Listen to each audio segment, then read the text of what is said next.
انفضوا من حولك فاعف عنهم واستغفر لهم وشاورهم في الأمر فإذا عزمت فتوكل على الله إن الله يحب المتوكلين إن ينصركم الله فلا غالب لكم وإن يخذلكم فمن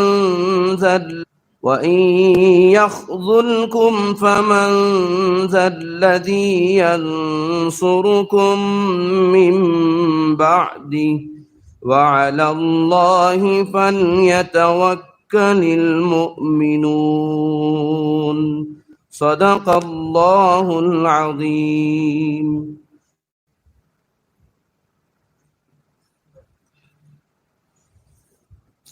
مولانا سرور حامد صاحب سے گزارش ہے کہ وہ آئیں اور کوئی کلام پیش کریں.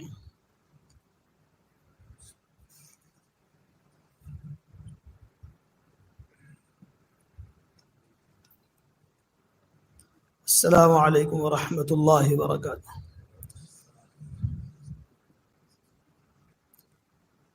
حضرت خالد اقبال طائف صاحب کے کچھ اشعار ہیں.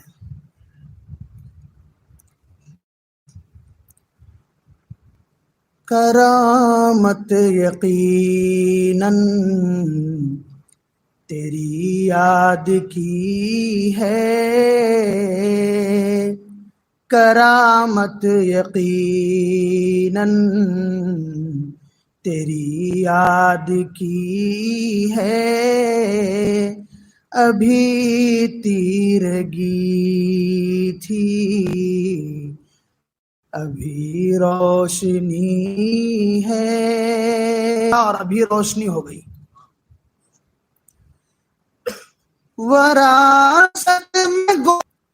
وراثت میں گو شیر گوئی ملی ہے، میری راہ لیکن الگ ہے نہیں ہے، میری راہ لیکن، یعنی میں اپنے اشعار میں عام شاعروں کی طرح دوسرے باتیں نہیں کہتا، اس میں سلوک کی باتیں بتاتا ہوں. یہ فرما رہے ہیں اثر ہے کسی کی شعاع نظر کا،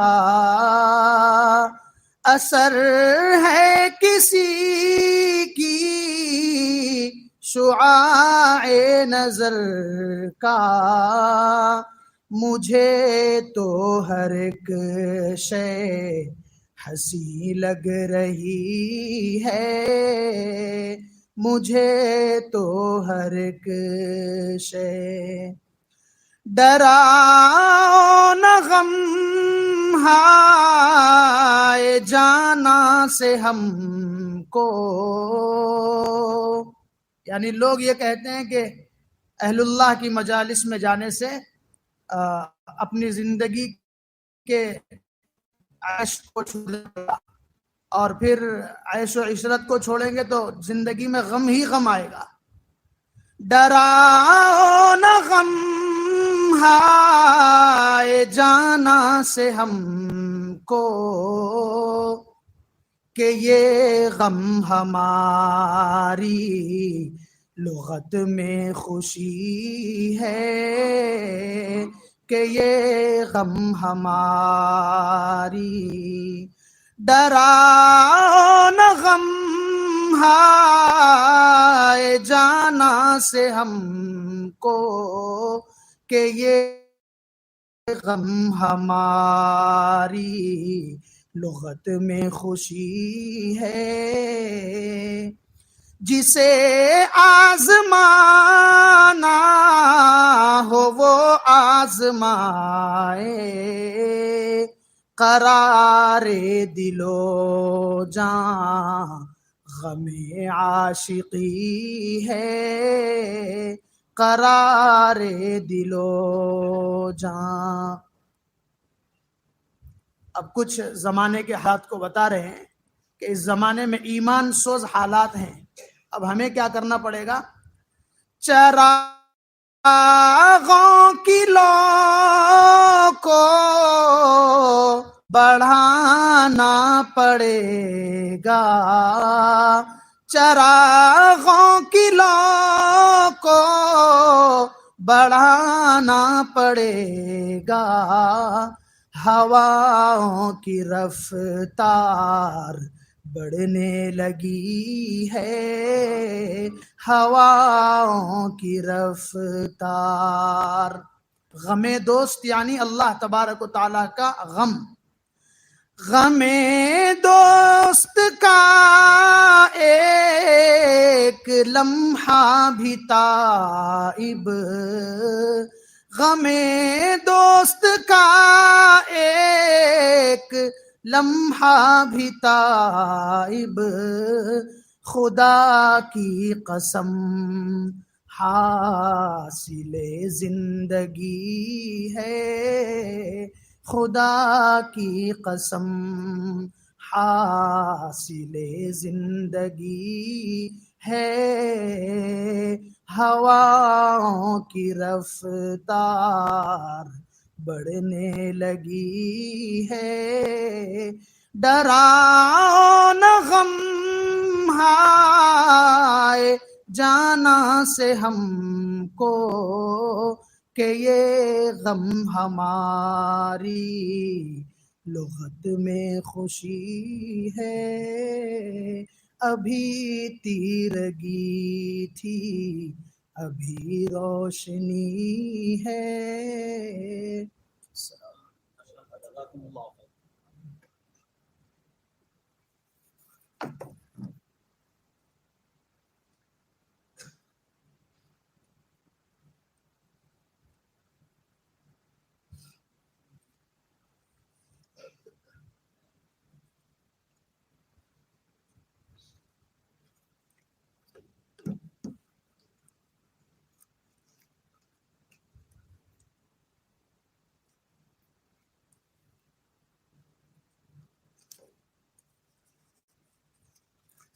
بسم اللہ الرحمن الرحیم. الحمد للہ رب العالمین والصلاة والسلام علی اشرف الانبیاء وسادۃ الاتقیاء وسید المرسلین خاتم النبیین محمد وعلی آلہ واہل بیتہ وصحبہ اجمعین. اما بعد.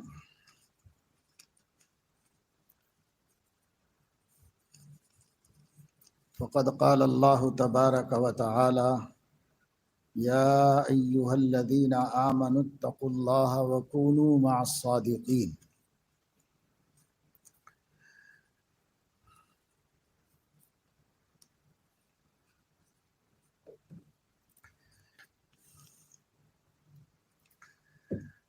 صدق اللہ العظیم. فجر سے مختلف پروگراموں میں آپ لوگ شریک ہیں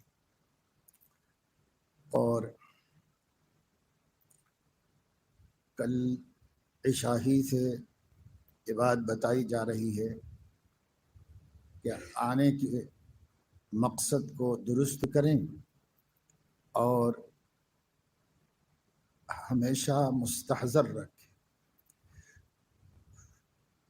کل عشاء میں بھی میں نے یہ بات بتائی تھی، آج فجر میں بھی بتائی تھی.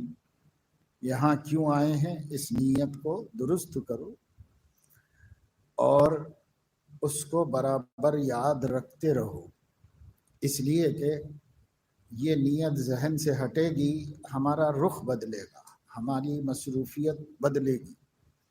نیت مستحضر رہے گی تو اپنے مقصد کے لیے چلتے رہیں. اور پھر اب یاد دہانی کرا رہا ہوں کہ اور 1.5 دن ہے، اس لیے کہیں ایسا نہ ہو کہ نیکی برباد گناہ لازم ہو جائے. کہیں ایسا نہ ہو کہ اتنا وقت قیمتی خرچ ہوا اور ہم کچھ نہ پا سکیں. ایسا نہ ہو. ہر وقت ہر پروگرام کا اعلان بھی ہو رہا ہے اور لکھ کر آپ کو دیا بھی گیا ہے۔ مغرب میں اعلان کیا گیا تھا کہ 2 رکعت سنت پڑھنے کے بعد 6 رکعت نفل نماز بھی پڑھی ہے، اوابین اس کو کہتے ہیں، جس کے بارے میں روایات میں آتا ہے کہ اوابین کی توفیق توابین کو ہوتی ہے۔ جن کو اللہ تعالیٰ توبہ کے لیے قبول فرماتے ہیں انہیں اس نماز کی بھی توفیق دیتے ہیں اللہ تعالیٰ۔ اور حدیث میں آتا ہے کہ 6 رکعت مغرب کی سنتوں کے بعد پڑھ لینا 12 سال کے گناہوں کا کفارہ ہوتا ہے۔ اتنی فضیلت ہے، اعلان بھی ہوا، یاد دہانی بھی کرائی گئی۔ ابھی آپ کسی مصروفیت میں بھی نہیں ہیں، آئے ہی ہیں بندگی کرنے کے واسطے، مسجد میں معتکف ہیں، یہیں پڑے ہوئے ہیں۔ عصر کے بعد مختصر سا ذکر کر کے 1 گھنٹہ تقریباً ہوا خوری کے لیے، چائے وائے بیٹھ کے باتیں وغیرہ کرنے کے لیے موقع ملا۔ اب اس کے بعد اسی لیے کہ تازہ دم ہو کر مغرب کے بعد اطمینان سے جی لگا کر اوابین پڑھیں، لیکن جیسے اعلان ہوا چند لوگ 10-12 سنت پڑھے بغیر بھی نکل گئے، یعنی فرض نماز کے بعد سنتیں پڑھے بغیر بھی باہر نکل گئے۔ انہیں دیکھ کے میں پیچھے ہی تھا تو میں گیا، اب بھائی یہاں پر آپ لوگ میرے مہمان ہو اور میں آپ لوگوں پر برابر نظر رکھا ہوا ہوں، برابر دیکھ رہا ہوں کہ کون کیا کر رہا ہے، کیونکہ یہ حق ہے کہ میں دیکھوں آپ کو کہ آپ کیا کر رہے ہیں۔ اس لیے جب دیکھا کہ بھائی سنت تک چھوڑ کے جا رہے، ایسا کون سا ضروری کام ہے نماز سے پہلے 1 گھنٹہ تفریح کرنے کے لیے ضروریات کے لیے دیا گیا، وہ 1 گھنٹے کے بعد بھی ابھی فرض نماز ہوئی، ابھی سنت کا بھی ٹائم نہیں ہے، اتنا ضروری کام یاد آتا ہے، وہ اتنی ضروری بات، اور جانے والے نوجوان ہیں، کوئی ایسے نہیں بڑے بزرگ جا رہے، سمجھ میں آتا ہے کوئی عذر ہوگا، کوئی وجہ ہوگی، اس لیے میں باہر نکل کے ٹھہرا۔ اب پھر جو ادھر ادھر مل سکے ان کو واپس اندر کیا، پھر اس کے بعد یہاں پیچھے بیٹھ کے سب سے میں نے اپنی نماز پڑھی، تو میں نے دیکھا سامنے مجمع کو صرف 20 سے 25% لوگوں نے اوابین پڑھی، اتنے مجمع میں سے باقی نے اوابین نہیں پڑھی۔ بس ہو رہا اعلان ہو رہا ہوگا کوئی جنات کوتاہیاں، اگر کوتاہیوں پر یہاں بھی قابو نہیں پاؤ گے تو گھر جا کے کیسے اس پر قابو پاؤ گے؟ ہم کیسے امید رکھیں گے آپ اپنے گھر میں اوابین کا اہتمام کریں گے، نوافل کا اہتمام کریں گے؟ ہم کیسے امید رکھیں؟ ہم 3 دن آنکھوں کے سامنے دیکھ رہے ہیں کہ جی نہیں ہے عبادت کا، عبادت کا جی نہیں ہے تو پھر کیا فائدہ ہے زندگی؟ سب سے بڑھیا چیز اللہ کی عبادت ہے۔ نماز میں جی لگنا جس کو نصیب ہو جائے وہ زہ قسمت، بڑی قسمت والا آدمی ہے جس کو نماز میں جی لگتا ہے۔ الصلاۃ معراج المومنین، ہمارے آقا نے فرمایا کہ میری معراج تو عرش پہ پہنچ کے ہوئی ہے، اور تم لوگوں کے لیے میں یہ تحفہ لایا ہوں کہ تم فرش ہی پہ سجدہ کرو، تمہاری معراج ہو جائے۔ اتنی بڑی دولت نبی ہمارے لیے لے کر آئے اللہ کے پاس سے، اور وہ 1 دفعے گئے اللہ کے پاس معراج میں، ہمارے لیے روزانہ 5 دفعے لے کے آئے، اور فرما دیا کہ الصلاۃ معراج المومنین، یہ نماز مومنین کی معراج ہے۔ کیوں معراج فرمایا؟ کہ جب مومن بندہ اخلاص کے ساتھ نماز پڑھتا ہے اور اپنی جبین نیاز سجدے میں رکھتا ہے تو نظر تو یہ آتا ہے کہ اس نے مصلی پہ، قالین پہ، چٹائی پہ، حسیر پہ پیشانی رکھی ہے، لیکن دنیا کے سب سے سچے کی سچی خبر ہے کہ وہ اپنی پیشانی پہ نہیں رکھتا، علی قدمی الرحمن، رحمان کے قدموں پہ رکھتا ہے وہ اپنی پیشانی۔ ایسی پیاری چیز کے لیے بھی بھاگنا کیا ہے؟ اندازہ کر لو کہ دل کتنا دور ہو گیا اللہ تعالیٰ سے۔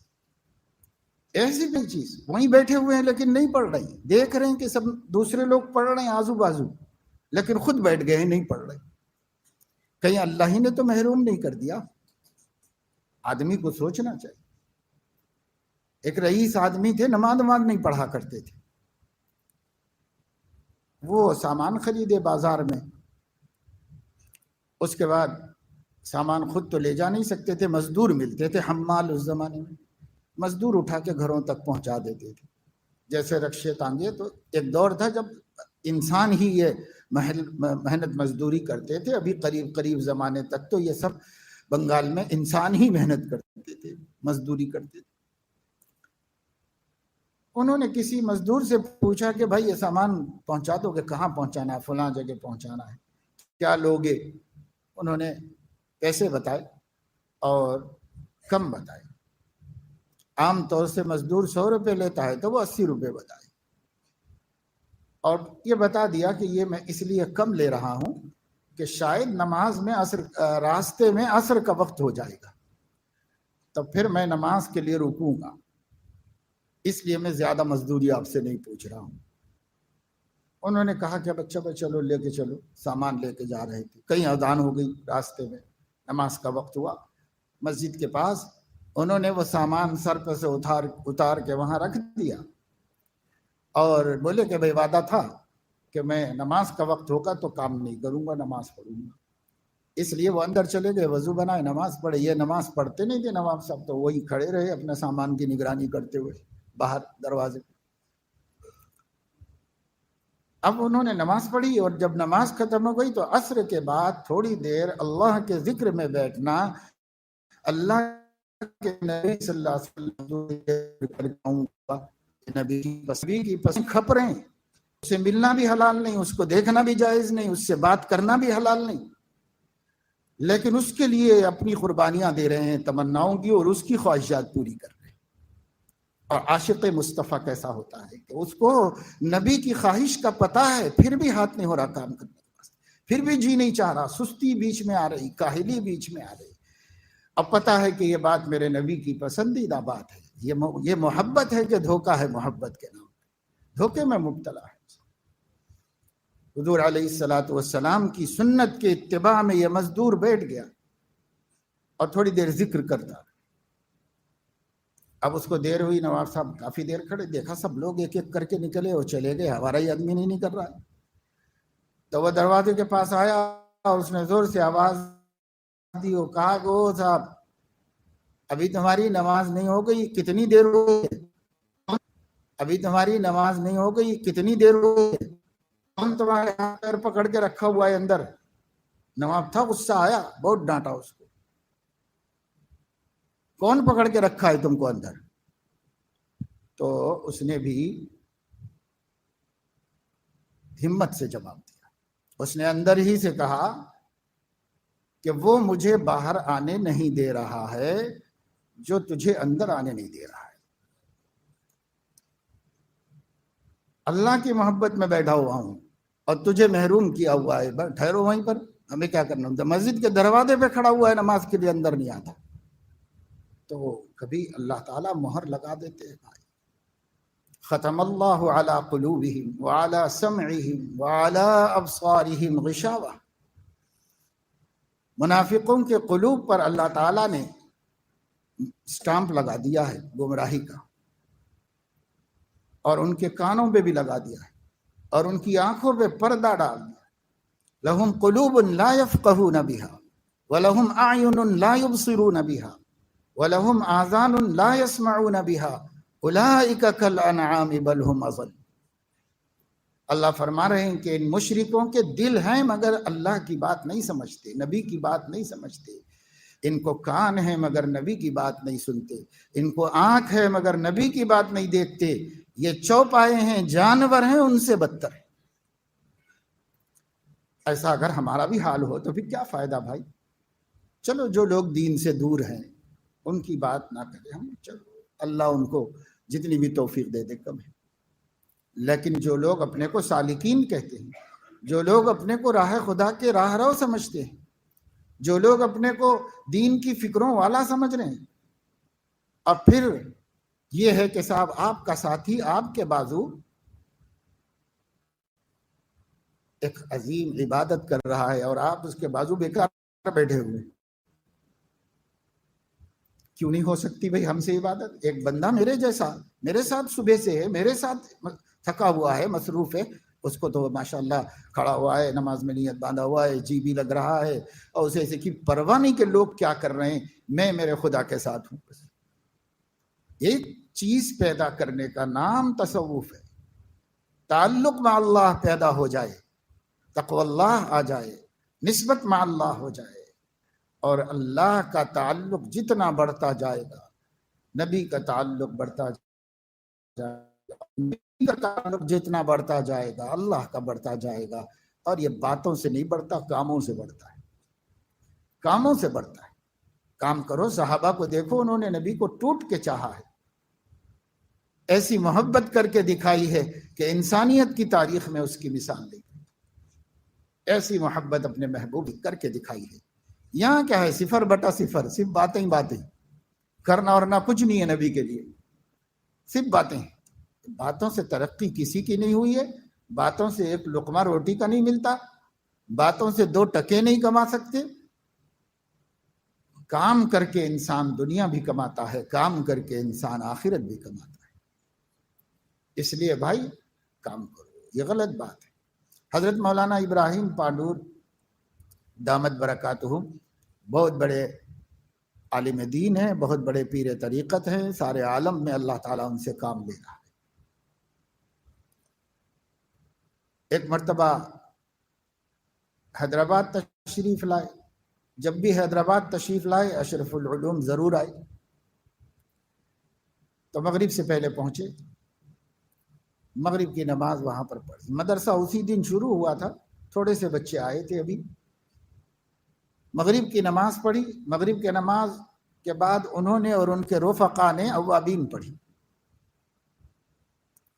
اپنے بزرگوں، اپنے مشائخ کی صحبت میں عادی بن چکے تھے. اور طلبہ جتنے بھی تھے وہ ایک بزرگ آئے ہیں بھئی، ایک اللہ والے، تو بیان کریں گے، کچھ نصیحت کریں گے. اس لیے سنتیں پڑھ کے وہ سب بیٹھ گئے جمع ہو کر کے. انہوں نے نصیحت کیا کی؟ نصیحت یہی کی کہ بھائی جب آپ لوگوں کو جانا بھی نہیں تھا، یہیں پر بیٹھنا تھا اور کسی کا انتظار کرنا تھا، اور کچھ لوگ اوابین پڑھ رہے تھے، تو آپ لوگ کیوں نہیں پڑھ رہے تھے؟ آپ لوگ کیوں نہیں پڑھ رہے تھے؟ چلو جانا تھا چلے گئے، پڑھنا تھا جا کے کلاس میں بیٹھ گئے، سمجھ میں آئے گا. جانا بھی نہیں تھا، یہیں رہنا تھا اور خالی بیٹھے بیکار، لیکن دوسرے کو دیکھ کے کم سے کم پڑھتے. یہ بے توفیقی کی بات ہوتی. بھئی یہاں تو کرو 2 دن 3 دن 2 دن. آپ کو مغرب مل رہی ہے، یہاں پر 2 ہی مغربیں مل رہی ہیں. 2 مغرب میں اوابین پڑھ کے کچھ اپنے اللہ کو اپنی بندگی دکھا سکتے. 1 دن تو ویسے ہی ضائع کیا کئی لوگوں نے. فرائض تو گھر پہ بھی پڑھ لیتے ہو بھائی، یہاں کیا سیکھنے کے لیے آتے ہو؟ اس لیے ایسا مت کرو. عبادت کرو، عبادت کا ذوق پیدا کرو.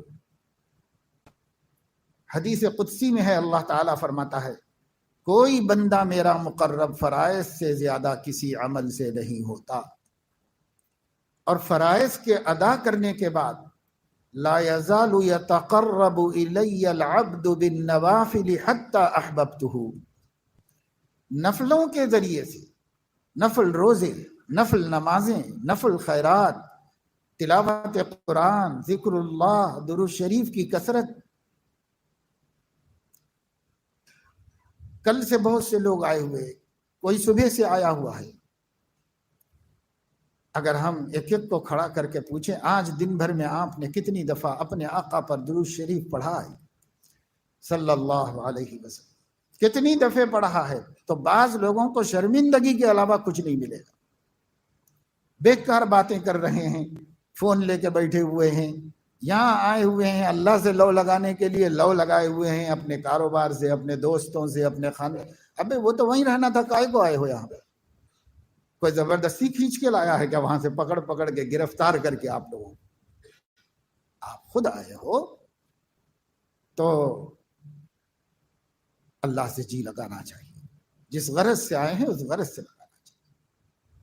غالب نے کہا تھا کہ میں خود آیا نہیں، لایا گیا ہوں اس دنیا میں. دنیا میں خود کہاں سے آیا؟ میں خود آیا نہیں، لایا گیا ہوں، کھلونے دے کے بہلایا گیا ہوں. یعنی دنیا کی مرغوبات، کھانے کی مرغوبات، پینے کی مرغوبات، پہننے کی مرغوبات، نکاح کی مرغوبات، اس کو کھلونے کہا. میں خود آیا نہیں لایا گیا ہوں، کھلونے دے کے بہلایا گیا ہوں۔ تو ایک بہت بڑے اللہ والے بزرگ سلسلے نقش بندیہ کے بڑے عالم دین حضرت مولانا محمد احمد صاحب پرتاپ گڑھی رحمہ اللہ سے مجلس میں سنا، انہوں نے غالب کا یہ شعر سنایا اور فرمایا کہ یہ بات صحیح نہیں کہی شاعر نے، صحیح بات میں کہتا ہوں کہ میں خود آیا نہیں لایا گیا ہوں، محبت دے کے تڑپایا گیا ہوں۔ اللہ نے اپنی اور اپنے حبیب کی محبت دے کے تڑپا کے چھوڑ دیا ہے دنیا میں۔ یہ ہر وقت بے چین عاشق خدا اور عاشق مصطفیٰ، کسی کل چین نہیں ہے، کیسے ان کو پاؤں اور کیسے ان کو خوش کروں۔ لا يزال يتقرب إلي العبد بالنوافل حتى أحببته، بندہ نفلوں کے ذریعے سے میرا اتنا قریب ہوتا ہے، اتنا قریب ہوتا ہے، اتنا قریب ہوتا ہے کہ اب تک وہ مجھے چاہ رہا تھا، اب میں خود اس کو چاہتا ہوں۔ حتی احببتہ، میں اس کو محبت کرنے لگتا ہوں، میں چاہنے لگتا ہوں اس بندے کو دیکھ کر۔ پھر کیا کرتا ہوں؟ فَكُنْتُ سَمْعَهُ الَّذِي يَسْمَعُ بِهِ وَبَصَرَهُ الَّذِي يَبْصُرُ بِهِ وَيَدَهُ الَّتِي يَبْطِشُ بِهَا، میں اس کے آنکھ بنتا ہوں جس سے وہ دیکھتا ہے، میں اس کے کان بنتا ہوں جس سے وہ سنتا ہے، میں اس کے ہاتھ بن جاتا ہوں جس سے وہ چھوتا ہے، میں زبان بنتا ہوں جس سے بولتا ہے۔ یعنی اللہ تعالیٰ فرما رہے میں اس کی مرضی فنا ہو جاتی ہے اور میں اس کی مرضی بن جاتا ہوں، اس کی اپنی مرضی فنا ہو جاتی ہے، میں مرضی بن جاتا ہوں اس کی۔ پھر اگر یہ بندہ میری طرف ایک بالش بڑھتا ہے تو میں اس کی طرف ایک ہاتھ بڑھتا ہوں، اور اگر وہ ایک ہاتھ بڑھتا ہے تو میں 2 ہاتھ بڑھتا ہوں، اور اگر وہ چل کے آتا ہے اذا اتانی یمشی اتیتہ ہرولتن، میں دوڑ کے جاتا ہوں اس کی طرف۔ بندہ میری طرف چل کے آ رہا ہے تو میں دوڑ کے جاتا ہوں۔ جیسے کوئی محبوب آ رہا ہو، کسی کا بیٹا بہت دنوں کے بعد آ رہا ہو، آہستہ آہستہ آ رہا ہو، تو وہ تیز رفتار آگے بڑھ کے جا کے ملتا ہے اور گلے سے لگا لیتا ہے۔ اللہ تعالیٰ فرما رہا ہے میرا بندہ اپنی ضعف اور اپنی کمزوری سے میری طرف چل کے آ رہا ہے تو میں ہوں، دوڑ کے جاتا ہوں، گلے لگا لیتا ہوں میرے بندے کو اگر وہ میری طرف آ رہا ہو۔ ارے اللہ کے بندو، مزہ نام کی کوئی چیز اللہ نے دنیا میں رکھی ہی نہیں ہے، اپنے نام میں رکھی ہے، اپنے حبیب کے نام میں رکھی ہے۔ مزہ نام کی چیز کہیں نہیں ہے، لطف ہے ہی نہیں کائنات کی کسی شے میں سوائے اللہ کے، اس کے حبیب صلی اللہ علیہ وسلم، وہ کسی کے نام۔ مگر چلو بھائی تھوڑا وقت نکالے ہیں، وہ تیسرا دن بھی پورا نہیں ہوتا ہے، اسے دوپہر سے ہی ختم کر دیا جاتا ہے تاکہ لوگ پہنچ جائیں اپنے اپنے کاموں پر، اور نوکریوں میں چوتھا دن نہ ہو، اپنی ذمہ داریوں میں چوتھا دن شمار نہ ہو۔ اس کی رعایت کر کے ہم اس میں سے بھی ڈسکاؤنٹ کر دیتے ہیں، اور نام ہے سے روزہ لیکن ہے وہ 2.5 روزہ، اس میں بھی ڈسکاؤنٹ ہے۔ اب اگر اتنا بھی کوئی اپنے کو نفسانی تقاضوں سے بچا نہ سکے اور اللہ سے لو لگا نہ سکے تو کیا فائدہ ہے بھائی؟ کچھ کرنا سیکھنے کے لیے آئے ہیں نا ہم، سال بھر یہی کرو یہ تو نہیں کہا جا رہا، تھوڑا کرو، تھوڑی مشق ہو۔ چائے کیسی چلی معلوم؟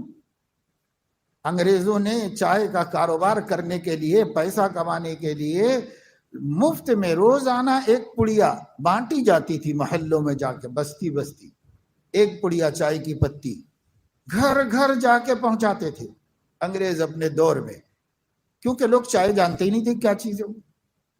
اب ان کو پتا چلا کہ یہ پتے کا بہت کاروبار ہو سکتا ہے، تو وہ کاروباری دماغ تھا، ہندوستان پر حملہ کر کے فتح کیا تھا بزنس ہی کے لیے، تو انہوں نے یہ کیا کہ اس کو چلایا۔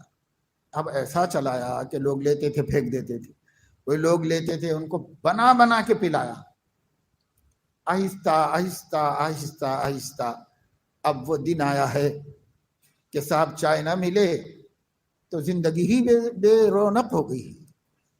چائے ہونا چاہیے، بس چائے ہونا چاہیے، چائے ہونا چاہیے، ایسے بنایا۔ تو ہم بھی چاہتے ہیں ہیں اللہ کے ذکر کی، اللہ کی بندگی کی، اللہ کے سامنے سجدہ ریز ہونے کا مزہ، قدموں کو سر کو رحمان کے قدموں میں رکھنے کا لطف کیسا ہوگا؟ جو اس تصور سے سجدہ کرے گا اسے تو سجدے سے سر اٹھانا بھی مشکل ہو جائے گا۔ مگر دنیا کھا گئی ہم کو، دنیا کی لذتیں، دنیا کی محبتیں ہمیں کھا گئی ہیں۔ ہم اتنا کھا سکے دنیا کو جتنا دنیا ہمیں کھا گئی ہے جڑ پیڑ سے۔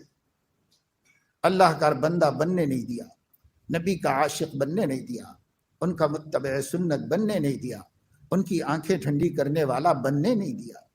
قرۃ عینی فی الصلاۃ، میری آنکھوں کی ٹھنڈک نماز میں ہے، نماز پڑھ کے دکھاؤ، آنکھیں ٹھنڈی کرو۔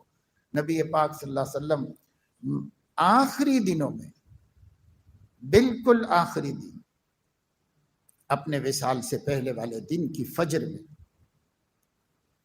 آنا چاہتے تھے نماز کے لیے، لیکن آ نہیں پائے تھے۔ جمعرات کی مغرب آخری نماز ہے جو حضور علیہ السلام نے پڑھائی، پھر عشاء حضرت ابوبکر نے پڑھائی، جمعہ بھی ایسے ہی گزرا، ہفتہ بھی ایسے ہی گزرا، حضور اکرم صلی اللہ تعالی علیہ وسلم نہیں تشریف لا سکے۔ پیر کے دن مسجد تشریف لائے تھے حضور علیہ السلام، لیکن وہ نماز کا وقت نہیں تھا۔ سر پہ کالی پٹی باندھے ہوئے تھے، وہ کالی پٹی نہیں تھی بلکہ آپ کے تیل کی وجہ سے کالی ہو گئی تھی۔ تیل استعمال کرتے تھے سر میں، زلفوں میں، اب پٹی باندھتے تھے تاکہ پگڑی خراب نہ ہو۔ حضرت علیہ السلام نہایت سلیقہ مند اور نہایت صفائی پسند تھے، اس لیے حضور علیہ السلام اس دن ویسے ہی آئے مسجد میں، بس وہ پٹی بندھی ہوئی تھی کپڑا حضور علیہ السلام کا، ایسے ہی تشریف لائے، ممبر پہ چڑھے اور مختصر سا خطبہ دیا۔ اس خطبے نے سب کو ملول اور مایوس کر دیا کہ اب نبی ہمارے درمیان میں نہیں رہیں گے۔ پھر اس کے بعد گئے، حضور علیہ السلام نے آخری دن کی صبح کو 3 مرتبہ غسل فرمایا، اور اس کے بعد کہا کہ میں مسجد جاتا ہوں۔ اب بڑی مشکل سے دروازے تک آئے، 2 چوکھٹوں پر ہاتھ رکھا، ہمت نہیں ہوئی تشریف لانے کی مسجد میں، تو پردہ ہٹا کے نمازیوں کو دیکھا۔ ماشاءاللہ سے نمازی بن گئے تھے سارے لوگ، 100% نمازی تھے، مسجد بھری ہوئی تھی، اور صدیق اکبر نماز پڑھا رہے تھے۔ حضرت علیہ السلام نے ذرا سا پردہ ہٹایا، چہرے انور کی تجلی سے مسجد کی دیواریں چمک گئی، اور صحابہ کہتے ہیں اس دن سے زیادہ آزمائش کا کوئی دن نہیں تھا، قریب تھا کہ ہم نمازیں توڑ کر آپ کی زیارت کر لیتے، لیکن آپ نے اشارہ کیا کہ نمازوں میں رہو، تو سب جذبات دبا کے نماز پوری کی۔ اس کو کہتے ہیں اتباع، اس کو کہتے ہیں محبت۔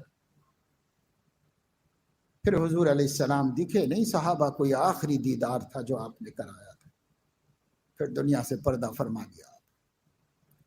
تو دیکھو اس وقت بھی نماز وصیت کی، الصلاۃ الصلاۃ، لوگوں نمازوں کا دھیان رکھنا، لوگوں نمازوں کا دھیان رکھنا، اس کی وصیت کر کے گئے دنیا سے۔ آخری نصیحت ہے نبی کی ہے، الصلاۃ الصلاۃ وما ملکت ایمانکم، اپنے ماتحتوں پر ظلم مت کرو اور نماز کا دھیان رکھو، نماز کا دھیان رکھو۔ اس لیے بھائی دوستو عزیزو، میں نے سوالات کے جواب سے پہلے یہ بات کہی آپ لوگوں سے، اس لیے کہی کہ یہ وقت ہے آپ لوگوں سے کہنے کا، اور اس میں سے بعض حضرات وہ ہیں جو ماشاءاللہ سے ہر مہینہ میں پہنچتے ہیں حیدرآباد، بعض حضرات وہ ہیں جو کبھی موقع نکال لیتے ہیں، اس وقت اپنے ساتھیوں کے ترغیب دینے سے نکال لیا ہے موقع۔ تو جو حضرات باشعور ہیں، سمجھدار ہیں، انہوں نے یہ سمجھ کر کے کہ بھئی ہمارے بھائی، ہمارا بھانجا یا ہمارے دوست یا ہمارے شاگرد، ان کے بھی کوئی ماحول میں رہنے کا موقع مل جائے، اس جذبے سے آپ ساتھ میں لائے ہو تو انہیں چھوڑ مت دو، انہیں اپنے ساتھ رکھو، جو تم کر رہے ہو وہ بھی ان سے بھی کرواؤ، اور نصیحت کرتے رہو۔ میں کتنی دفعہ بولوں گا، جو لوگ ساتھ لائے ہیں وہ بولیں اپنے ساتھیوں کو، دیکھو بابا تھوڑے ٹائم کے لیے ہم آئے ہیں، اللہ کی محبت سیکھ لیں، نبی کی محبت سیکھ لیں، نبی کے دین پہ چلنے کا جذبہ سیکھ لیں۔ ہم لوگ تھوڑے دیر کے لیے آئے ہیں، ذرا ادھر ادھر ٹائم خراب مت کرو، غفلت میں مت پڑو۔ ایسے جو لوگ بھی لائے ہیں اپنے دوستوں کو، وہ اپنے دوستوں کو خود سنبھالیں، ورنہ ہمارا وقت تو سب یہی باتیں بولنے میں گزر جائے گا، پر یہ بھی باتیں کام کی ہیں، سب کے نفع کی ہیں، سب کے اللہ کے دین کی ہر بات کام کی ہے، اللہ کے دین کی ہر بات میں تاثیر ہے دلوں میں تبدیلی لانے کی۔ اس لیے بات کوئی سی بھی ہو، عنوان کوئی سا بھی ہو، یہ بہت اہم بات ہے، اس کا دھیان خیال رکھو۔ اور اصل میں بات یہ ہے کہ پڑھنا بھی نہیں آتا اردو زبان میں کتابیں، ورنہ ہم آپ کو مشورہ دیتے کہ اہل اللہ کی سوانح عمریاں پڑھو، اہل اللہ کی زندگیاں پڑھو، اللہ والوں کی زندگی پڑھو گے تو سمجھ میں آئے گا کس طرح انہوں نے اپنے نفس کا مقابلہ کیا ہے، اور کیسے وہ فرش سے عرش تک پہنچ گئے، اللہ کے پیارے بن گئے، محبوب بن گئے، کیسے بن گئے۔ ان کی زندگیاں پڑھو، صحابہ کرام کی زندگیاں پڑھو۔ اب اردو پڑھنا نہیں آتا یہ مشکل ہے، اور ہمارا سارا لٹریچر اردو زبان میں، اکے دکے کتابیں ہماری اپنی زبانوں میں ملیں گی، زیادہ تو نہیں ملیں گی۔ اس لیے اپنی زبان میں کتاب ڈھونڈنے کے بجائے اردو زبان سب سیکھو، پڑھنا لکھنا سیکھو، لکھنا نہ آئے تو پڑھنا تو آ جائے گا، کوئی بڑی مشکل چیز نہیں۔ اردو مسلمان بہت آسانی سے سیکھ سکتا ہے، مگر جی چاہے نا تب تو سیکھ لو، پھر آپ کتابیں پڑھو۔ اہل اللہ کی کیسی پیاری زندگیاں تھیں، ان کی زندگیاں دیکھ کر دل باغ باغ ہو جاتا ہے، اور ان کے جیسے بننے کا شوق پیدا ہوتا ہے کہ کیوں نہ ہم بھی ان جیسے بن جائیں، ایسے شوق پیدا ہوتا ہے۔ مگر مجبوری ہے، اب جو بھی ہے زبانی سنانا ہے، بس زبانی سناؤ گے، سنانا ہے تو بھائی سنو، اور اس کو سن کے بھی بہت لوگوں کو نفع ہوتا ہے، بہت لوگوں کی زندگیاں تبدیل ہوتی ہے۔ ماشاءاللہ یہاں موجود لوگوں کی بہت بڑی تعداد وہ ہے جنہوں نے اپنے نفس کا بہت مقابلہ کیا ہے، بہت مقابلہ کیا ہے۔ اس لیے اس مقابلے کا اللہ اجر دے گا، اور اس مقابلے کا یعنی نفس کا خون ہوا ہے تو یہ شہادت قبول ہوگی، اور اللہ رب العزت اس کا اجر دیں گے دنیا میں بھی اور آخرت میں۔ لیکن نفس کا اژدہا دیکھ ابھی مرا نہیں، غافل ادھر ہوا نہیں، اس نے ادھر ڈسا نہیں، اس لیے لمحے بھر کو غفلت آنے مت دو اپنے اندر۔ جس دن غفلت آئے گی اس دن جتنا اوپر چڑھے تھے اتنے نیچے گرو گے، پھر سے سفر شروع کرنا پڑے گا۔ اس لیے پھر سے سفر شروع کرنے کی نوبت مت آنے دو، وہیں سے آگے بڑھو، وہیں سے آگے بڑھو۔ جو ذاکر ہے وہ وہیں سے آگے بڑھے گا، جو غافل ہے نیچے گر کے پھر پہلی سیڑھی سے چڑھنا شروع کرے، اور یہی کرتے رہیں گے تو عمر بھر کبھی بھی منزل مقصود تک نہیں پہنچ پائیں گے۔ اس لیے اس کی جانب دھیان دیو، اوقات کو بہت صحیح استعمال کرو۔ بیکار باتیں ہیں ہماری باتوں میں کوئی خیر نہیں۔ لا خیر فی کثیر من نجوی الا من امر بصدقۃ او معروف او اصلاح بین الناس۔ ان اچھی باتوں کو چھوڑ کر آپس کی سرگوشیوں میں کوئی خیر نہیں ہے، قرآن کہہ رہا ہے۔ ہم کہاں سے خیر نکالیں گے اس کے اندر؟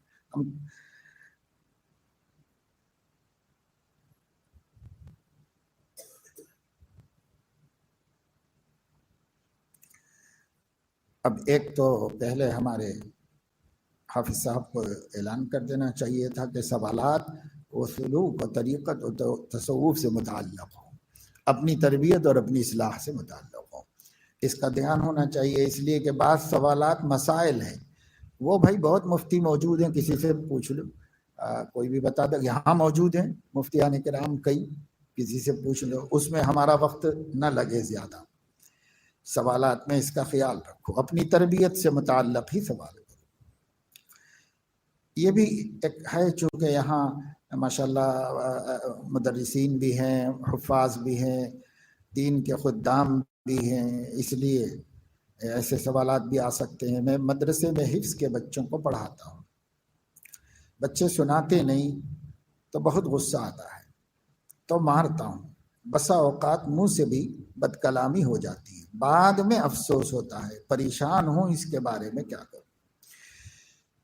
اور ماشاءاللہ آپ پریشان ہیں، جب تک یہ پریشانی ہے تب تک خیر کی امید وابستہ ہے۔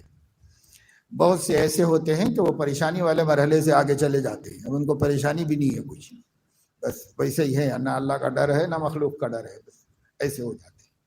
لیکن جب تک آدمی کو ایک چیز چبھتی ہے دل کے اندر کہ یہ میرے سے غلط ہو رہا ہے، اس وقت تک امید ہے کہ وہ اس کی اصلاح میں کامیاب ہو جائے۔ جس بیمار کو درد ہو رہا ہے وہ تو علاج کرائے گا، جس بیمار کو درد ہی نہیں ہو رہا ہے وہ کیا علاج کرائے گا؟ تو یہ پریشانی بھی اللہ کی نعمت ہے کہ انسان کو غلط کام پر دل میں دکھ اور فکر لگا رہا ہے، یہ بھی اللہ کی نعمت ہے۔ اللہ ہدایت دینا چاہتے ہیں۔ میں ان صاحب کو یہ کہنا چاہوں گا کہ دیکھو، انسان کے سامنے جو چیز بھی ہے وہ دو میں سے ایک ہے، یا تو اس کے اختیار میں ہے یا تو اس کے اختیار میں نہیں۔ اگر غیر اختیاری ہے تو اللہ مواخذہ نہیں فرمائے گا، اور اختیاری ہے تو اللہ تعالیٰ پکڑ کرے گا۔ یہ جو مسئلہ ہے غصے میں آنا، تو غصے کے تقاضے پر عمل کرنا، اس میں سے غصے کا آ جانا غیر اختیاری ہے۔ کسی میں کم ہوتا ہے، کسی میں زیادہ ہوتا ہے، آتا ہے تو کسی کو جو ہے 100% آ جاتا ہے، کسی کو 50% آتا ہے، کسی کو 20% آتا ہے، مگر آتا ہے۔ غصہ انسان ہے، انسان ہی کو غصہ آتا ہے۔ تو غصہ آیا تو کوئی بات نہیں، غصہ اختیار میں نہیں ہے، مگر غصے کے تقاضوں پر عمل کرنا اختیار میں۔ اس لیے جو اختیاری ہے اس کو آپ اختیار سے ختم کر دو۔ نہ زبان کھولو غصے کے وقت میں، نہ ہاتھ اٹھاؤ۔ حضرت حکیم الامت رحمۃ اللہ علیہ نے بہشتی زیور کے 7ویں حصے میں دل کو سنوارنے کے بیان میں ایک عنوان قائم فرمایا ہے، غصے کا بیان، اور اس کی ابتدا اس طرح فرمائی ہے کہ غصے میں عقل ٹھکانے نہیں رہتی، انجام سوچنے کا ہوش نہیں رہتا، اس لیے زبان سے بھی جا بے جا نکل جاتا ہے اور ہاتھ سے بھی زیادتی ہو جاتی ہے۔ یہ سب غصے کے اثرات کو بتایا کہ ایسا ہوتا ہے۔ کیوں؟ عقل ٹھکانے نہیں رہتی غصے میں۔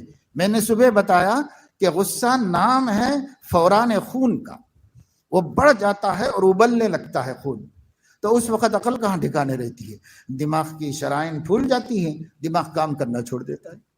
ایسے تو اب ایسے وقت میں کیا کرو؟ کچھ نہیں کرو، خاموش رہو، اور زبان سے کچھ نہ بولو، ہاتھ بھی مت اٹھاؤ۔ ایسا غصے والے آدمی کے پاس چھڑی نہیں رہنا چاہیے، ہرگز مت رکھو، توڑ کے پھینک دو۔ اور وہ جو پٹری ہوتی ہے، اسکیل، وہ تو ہرگز مت رکھو، اس لیے کہ اگر اس سے مار دے گا تو زخمی ہو سکتا ہے، طالب علم، نقصان ہو سکتا ہے اس کو۔ اس لیے وہ بھی نہیں رکھو اپنے ڈیسک میں، اپنے قریب میں، کہیں کوئی چیز نہ ہو ایسی جس سے آپ اپنے غصے کو نکال سکے سامنے والے کو، ایسی کوئی چیز نہیں۔ تربیت کے لیے ڈرانے کی تو ضرورت پڑتی ہے، لیکن حضور علیہ الصلاۃ والسلام نے ڈرانے ہی کے لیے فرمایا ہے، پٹانے کے لیے نہیں فرمایا ہے۔ علقوا الصوت فی البیوت فإنہ ادب لہم، گھروں میں کوڑا لٹکا کے رکھو ایک کونے میں، اس لیے بابا کوڑا نکالوں گا، ابھی کوڑا نکالوں گا، بس یہی بولو، مگر نکالو نہیں، مارو نہیں، صرف لٹکا کے رکھو وہاں پر۔ فإنہ ادب لہم، کیونکہ اس کے ذریعے انہیں ڈرا کے ادب سکھایا جا سکتا ہے، بس اتنا ہی ہے۔ اللہ کے نبی صلی اللہ علیہ وسلم مدینہ منورہ تشریف لائے، مسجد نبوی بنی، ایک کوڑا محراب میں رہتا تھا۔ حضور علیہ السلام جیسے تکبیر ہوتی، کوڑا لے کر صفیں درست کراتے تھے، مگر مارتے کسی کو نہیں تھے، وہ لے جا کے وہاں رکھ دیتی تھی، تو صفیں درست کراتے، ڈرانے کے واسطے کہ دیکھو پڑے گی، ایک ڈرانے کے لیے۔ مگر جن لوگوں کو غصہ قابو میں نہیں ہے، ان کے قریب میں کوئی ایسی چیز نہیں ہونی چاہیے جس سے شاگرد پر، طالب علم پر زیادتی ہو جائے، حساب ہوگا قیامت میں۔ ہاں، اس لیے اس سے بہت بچنے کی ضرورت ہے، احتیاط کرو اور غصے میں کچھ نہ۔ جب آپ کا غصہ ختم ہو جائے تب آپ جو غلطی وہ کیا ہے اس پر کیا مناسب سزا ملنی چاہیے غور کرو اور مناسب سزا دو۔ ایک حافظ جی تھے ہمارے بزرگوں میں، اہل اللہ میں، وہ قرآن ہی پڑھاتے تھے بچوں، بچے ان کے دور کے بھی شرارت کرتے تھے۔ کس دور میں بچے شرارت نہیں کرتے ہیں؟ جو حافظ صاحب پڑھا رہے ہیں انہوں نے بھی کیا بچپن میں بہت شرافت سے زندگی گزاری ہے، کوئی شرارت نہیں کی، تب وہ بھی تو کرتے تھے کیا وہ تب یہ چاہتے تھے کہ اسی طرح ان کا استاد خوب دھلائی کرے؟ تب وہ بھی نہیں چاہتے تھے، اب کیوں اپنے بچوں کے لیے ایسا سوچتے ہو؟ اس لیے نہیں کرو۔ بچے ہی شرارت کرتے ہیں اور کون کرتا ہے، بچے ہی غفلت برتتے ہیں اور کون غفلت برتتا ہے۔ کبھی بچوں کا موڈ نہیں ہوتا پڑھنے کا، مگر بول بھی نہیں پاتے، ان کو اتنا سلیقہ بھی نہیں ہے کہ کیسے کہیں کہ ہمیں کیا ہو رہا ہے۔ استاذ کو سمجھنا چاہیے کہ اس وقت بچے کی کیفیت کیا ہے، اس کو سمجھنا چاہیے اور اس کا لحاظ و خیال رکھنا چاہیے۔ تو ایسا کرو، بس اپنے اختیار سے کرو، بعد میں مناسب سزا دو۔ مناسب سزا غصہ اترنے کے بعد دو۔ ایک آدھ چھڑی، تو وہ جو حافظ صاحب تھے نا، تو ان کو اگر سزا دینا ہوتا تو وہ قمچی رکھتے تھے، چھڑی رکھتے تھے اور سزا دیتے بھی تھے، لیکن ان کے بارے میں عجیب کتابوں میں لکھا ہوا ہے کہ وہ بچے کو جب چھڑی لے کے مارتے تھے، پہلے اپنی مانڈی پہ مارتے تھے، اس کے بعد اس کو مارتے تھے۔ جب بھی مارتے تھے پہلے اپنے مانڈی پہ مارتے تھے، پھر اس کو مارتے تھے۔ کسی نے دیکھا تو پوچھا کہ حضرت یہ کیا ہے، جتنی سزا بچوں کو مل رہی ہوتی آپ کو بھی مل رہی ہے، آپ اپنے کیوں مارتے ہیں، آپ کی کیا غلطی ہے؟ کہانی میں غلطی نہیں، میں پہلے اپنے آپ پر مار کے دیکھتا ہوں کہ اس وقت اس کی قوت کتنی ہے۔ جب اگر مجھے زیادہ تکلیف ہوتی ہے تو میں سوچتا ہوں یہ بچہ ہے، اس کو اتنی زور سے نہیں مارنا چاہیے، تو پھر میں اس کو ہلکی کر کے مارتا ہوں۔ لیکن پہلے دیکھ لیتا ہوں کہ یہ بچے کی طاقت کے مطابق ہے نہیں، میں جتنی زور سے مارنے جا رہا ہوں اتنا، اس کو اپنے جسم پہ مار کے دیکھ لیتا ہوں۔ جب مجھے سمجھ میں آتا ہے کہ بھئی میں اتنا بڑا ہوں، مجھے تکلیف ہو رہی، تو بچے کو زیادہ ہوگی، یہ ہلکی سزا دینا چاہیے۔ اتنا اللہ سے ڈرنے والے تھے اس واسطے کہ حساب دینا ان کو معلوم تھا کہ حساب دینا ہے اللہ پاک، نہیں چلے گی سب یہاں دنیا میں دادا گیری چل جائے گی، آخرت میں نہیں چلے گی، اللہ کے سامنے نہیں چلے گی۔ اور اب تو بھائی اگر اللہ کا خوف نہیں آتا تو قانون کے خوف سے بھی مت مارو، اس واسطے کہ بچوں کو تادیب ضربی قانوناً بہت بڑا جرم ہے۔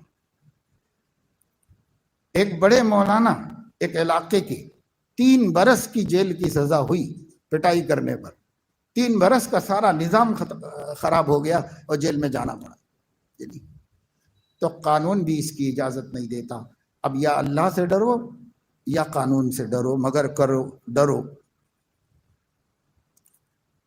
میں نے گھر میں سانپ نکلا، اعوذ بکلمات اللہ التامات من شر کل ما خلق پڑھ کر سانپ کو مار دیا، تو دوسرے دن میرا ایکسیڈنٹ ہو گیا جس سے سینے میں ہڈی ٹوٹ گئی، بچے کو مدرسے میں ڈالا تھا، اس کو پیٹ میں درد ہو گیا۔ یہ سب سانپ کو مارنے کی وجہ سے ہو رہا ہے یا تقدیر مقرر تھی؟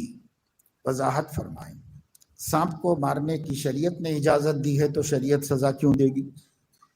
اللہ نے ہمیں موذی جانوروں کو مار دینے کی اجازت دی ہے۔ حضرت علیہ السلام کے سامنے ایک مرتبہ پہاڑ میں سے سانپ نکلا، حضور علیہ السلام نے فرمایا کہ بھائی اس کو ختم کرو، اور لوگ لاٹھی لے کے آنے تک وہ بل میں واپس چلا گیا۔ تو حضور علیہ السلام نے فرمایا کہ تمہارے شر سے وہ بچ گیا، اس کے شر سے تم بچ گئے، بھاگ تو گیا، واپس یہاں سے مارو۔ حضور علیہ السلام نے کتوں کو مارنے کا حکم دیا، مدینے میں کتے بہت تھے، صحابہ نے دیکھ دیکھ کے مارا، جہاں دکھا وہاں مارا کتوں۔ پھر حضور علیہ السلام نے فرمایا کہ بھائی کالے کتوں کو مارو، سب کو مت مارو۔ تو پھر صحابہ نے کالے کتے جہاں نظر آتے بس خیریت نہیں تھی اس کی، اسے مار کے ہی چھوڑتے تھے۔ پھر حضور علیہ السلام نے فرمایا کہ بھائی کیوں کتوں کے پیچھے پڑے ہوئے، وہ اپنا کام کرے تم اپنا کام کرو۔ یہ نہیں، تو یہ تربیت کی ترتیب تھی حضور علیہ السلام کی کہ اگر موذی نہیں ہے تو چھوڑ دو، اللہ کی مخلوق ہے۔ ملت کہا گیا ہے حدیث میں، کتے بھی اللہ کی ملت ہے۔ خنزیر کو حقیر نہ سمجھنے کا حکم دیتے ہوئے فرمایا گیا ہے وہ بھی اللہ کی ملت ہے، حقیر مت سمجھو اس کو، تمہارے لیے حرام کیا گیا ہے بس، مگر حقیر مت سمجھو۔ یہ نہیں، تو سانپ کو اگر مارا تو مارنا ہی چاہیے بھائی، کیا اس کے اوپر رحم کر کے خود مرنا چاہیے؟ خود مرنا نہیں چاہیے، اسی کو مار دینا چاہیے۔ یہ ہے تو کوئی غلط کام نہیں کیا۔ جب غلط کام نہیں کیا تو اللہ غلط کام نہیں کرنے پر سزا نہیں دیتا کسی کی۔ ما یفعل اللہ بعذابکم کیوں اللہ کو شوق ہے کہ تم لوگوں کو عذاب دینے کا؟ اللہ کوئی عذاب نہیں دیتا، ہزاروں مرتبہ معاف کر کے پکڑتا ہے۔ اب کل آپ نے سانپ مارا تھا، آج آپ کا ایکسیڈنٹ ہو گیا، یہ کیا بات ہو گئی بھائی؟ یہ کیا اللہ کی طرف سے؟ مقدرات ہیں، مقدرات ہیں، مقدرات کو کوئی بھی نہیں روک سکتا۔ اللہ کی تقدیر سے راضی رہنا چاہیے، ایسے وساوس کو دل میں آنا نہیں چاہیے۔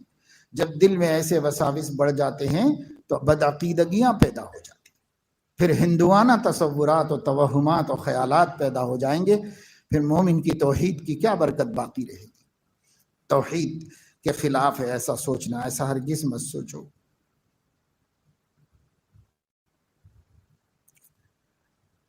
بہت رشتہ دار دوست دعوت دیتے ہیں اور آمد شک ہوتا ہے، کبھی باہر کے کھانے کی گھر والے فرمائش کرتے رہتے ہیں، نہ لانے پر ناراض ہو جاتے ہیں، کیا یہ شہوت بطن میں شامل ہے؟ وہ تو ان کے بطن کا مطالبہ ہے، کھلانے والے کے بطن کا تو نہیں ہے، کھلانے والے کا نہیں۔ جو بات دن میں آج بتائی گئی تھی اس کو سمجھنے کی ضرورت ہے۔ یہ نہیں کہا جا رہا ہے کہ بھائی اچھی چیزیں مت کھاؤ، یہ نہیں کہا جا رہا ہے، میں نے تو صبح میں استثناء کر دیا تھا کہ کبھی کبھار ایسی چیزیں بھی کھا لو جس سے کبھی جی چاہتا ہے کہ بھائی ایسی چیز کھاؤ، ایسی چیز کھاؤ۔ تو بیوی کا بھی چاہتا، کبھی بچے بھی کہیں گے کہ بھائی آج گھر میں نہیں پکایا، لیکن کاہل نہ بناؤ گھر والوں۔ آج کل تو بہت سے گھروں میں بس اب فون کر دیا، آتے آتے کچھ لا لیجیے بازار سے، میں نہیں بنا رہی ہوں آج کھانا، اب بازار سے لاؤ۔ ہوتے ہوتے یہی لت پڑ رہی ہے لوگوں کو۔ اس لیے جتنی ہوٹلیں کھلتی ہیں کوئی نہیں چلتی ایسا، ایک بھی نہیں، ایک سب چلتی، سب ہوٹلیں چل رہی ہیں۔ کبھی کبھی مجھے خیال ہوتا ہے ہوٹل کے بعد ہوٹل، ہوٹل کے بعد ہوٹل، ہوٹل کے بعد ہوٹل، یا اللہ لوگ گھر میں کھاتے ہیں کہ بازار میں کھاتے ہیں؟ سمجھ میں ہی نہیں آتا کہ گھر میں بنتا بھی ہے یا نہیں بنتا ہے کھانا، کتنے سارے لوگ باہر کھاتے ہیں۔ تو جو چیزیں بازار میں بنتی ہیں احتیاط نہیں ہوتی، سلیقہ، صفائی، پاکیزگی کا بہت کم خیال کرتے ہیں کاریگر جو ہوتے ہیں۔ کاریگروں کو دیکھ لو تو پھر کبھی انسان کا جی نہیں چاہتا کہ بھائی ان کا بنایا ہوا کھائیں۔ تو اس لیے کبھی کبھار ضرورت میں تنگی نہیں ہے۔ امام غزالی کے کہنے کا مقصد تو صرف یہ ہے، اگر ایسی غذاؤں کی عادت ڈالو گے تو صحت خراب ہوگی، صحت خراب ہوگی تو راہ خدا میں مجاہدہ کیسے کرو گے؟ اس لیے صحت کی حفاظت بہت ضروری ہے، اور صحت برابر خراب ہوتی ہے۔ یہ وہ الا بلا کھاتے رہیں گے تو صحت خراب نہیں ہوگی تو اور کیا ہوگی؟ برابر خراب ہوتی ہے صحت۔ اس لیے اپنی صحت کی حفاظت کی فکر کرنا چاہیے، یہ سب سے بڑی نعمت ہے صحت مند ہونا۔ حضور علیہ السلام نے فرمایا 5 چیزوں سے پہلے غنیمت جان لو، اور صحت کو غنیمت جان لو سقم سے پہلے، بیماری آنے سے پہلے۔ تو الٹا بیماری آنے سے پہلے صحت کی حفاظت کرنے کا حکم ہے، اور ہم الٹا بیماری لانے کے اسباب کر رہے ہیں، اپنے کو بیمار کرنے کے اسباب بنا رہے ہیں۔ اللہم انی اسألک الصحۃ، حضور علیہ السلام نے اللہ سے صحت مانگی۔ شارحین حدیث نے کہی صحت جسمانی بھی مانگی ہے، صحت روحانی بھی مانگی حضور علیہ السلام نے۔ اس لیے صحت قابل حفاظت ہے۔ اور جہاں تک آمدنی میں شک کا معاملہ ہے، شک کی بنیاد پر تو مسلمان کی دعوت مسترد کرنے کی گنجائش نہیں۔ شک پر کوئی حکم نہیں لگتا۔ اگر آپ کو شک ہے تو شک رہنے دو، اور آپ کو ایک مسلمان نے دعوت دی ہے، رشتہ دار نے دعوت دی ہے، آپ اس کی دعوت قبول کرو۔ اور اگر آپ کو معلوم ہے پورے وثوق کے ساتھ کہ اس شخص کی پوری آمدنی حرام ہے، تو اس کی دعوت قبول کرنے سے معذرت کر دینے کا حکم۔ پوری کی پوری آمدنی حرام ہے تو اس شخص کی، لیکن اگر وہ قریبی رشتہ دار ہے تو قطع تعلق کا اندیشہ ہے، اس لیے صلہ رحمی کے لیے حیلہ کیا جائے۔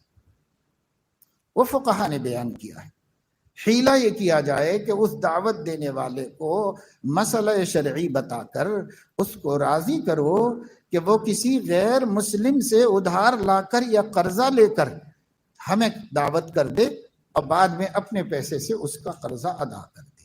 یہ ایک حیلہ ہے جو فقہا نے بتایا ہے۔ فقہا نے. ہمارے ایک تایا تھے اکیلے، ایک، باقی سب تعلیمات میں تھے. ایک تایا تھے جو آبکاری میں تھے، شراب والے محکمے میں. اس کا تو ہر ٹکا حرام ہے، پورے محکمے کا ہر کام ناجائز ہے، کوئی کام نہیں کر سکتے اس کے اندر. اب ان کی آمدنی وہی تھی. ہمارے والد سے سب سے زیادہ قریب اور سب سے زیادہ محبت کرنے والے بھی وہی تھے. وہ صاحب اولاد بھی نہیں تھے، ایک ہی بیٹی تھی.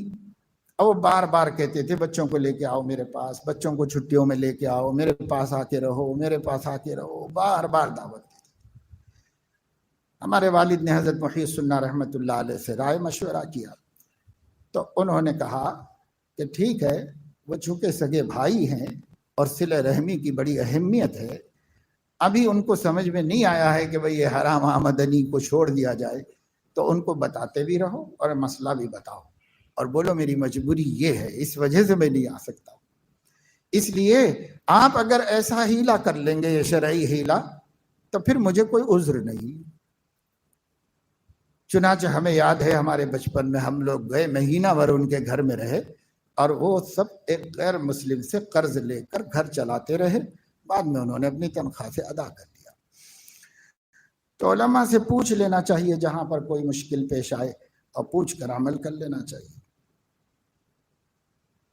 کبھی باہر کے کھانے والی بات تو میں نے بتائی، کبھی کبھار کی فرمائش پوری کر دو، اس میں زیادتی مت کرو. اب ذہن بنے ہوئے نہیں ہیں، آہستہ آہستہ ذہن بنتا ہے، اس لیے سختی نہیں کرو، نرمی سے اپنے گھر والوں کو لے کے چلو اور تربیت کرو ان کی.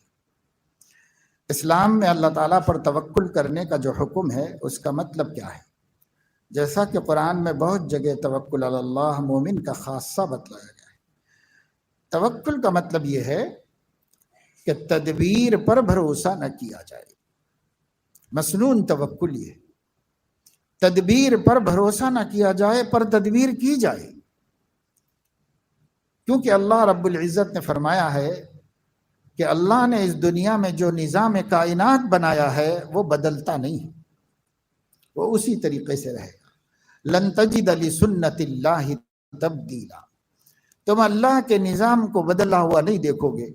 اس وجہ سے اللہ تعالیٰ تدبیر سے ہی عطا فرماتے ہیں اس کائنات میں. وہ اللہ کو بنا تدبیر دینے کی بھی طاقت ہے، کبھی دیتا بھی، لیکن تدبیر سے جوڑا ہوا ہے ساری کامیابیوں کو اللہ نے اس دنیا میں.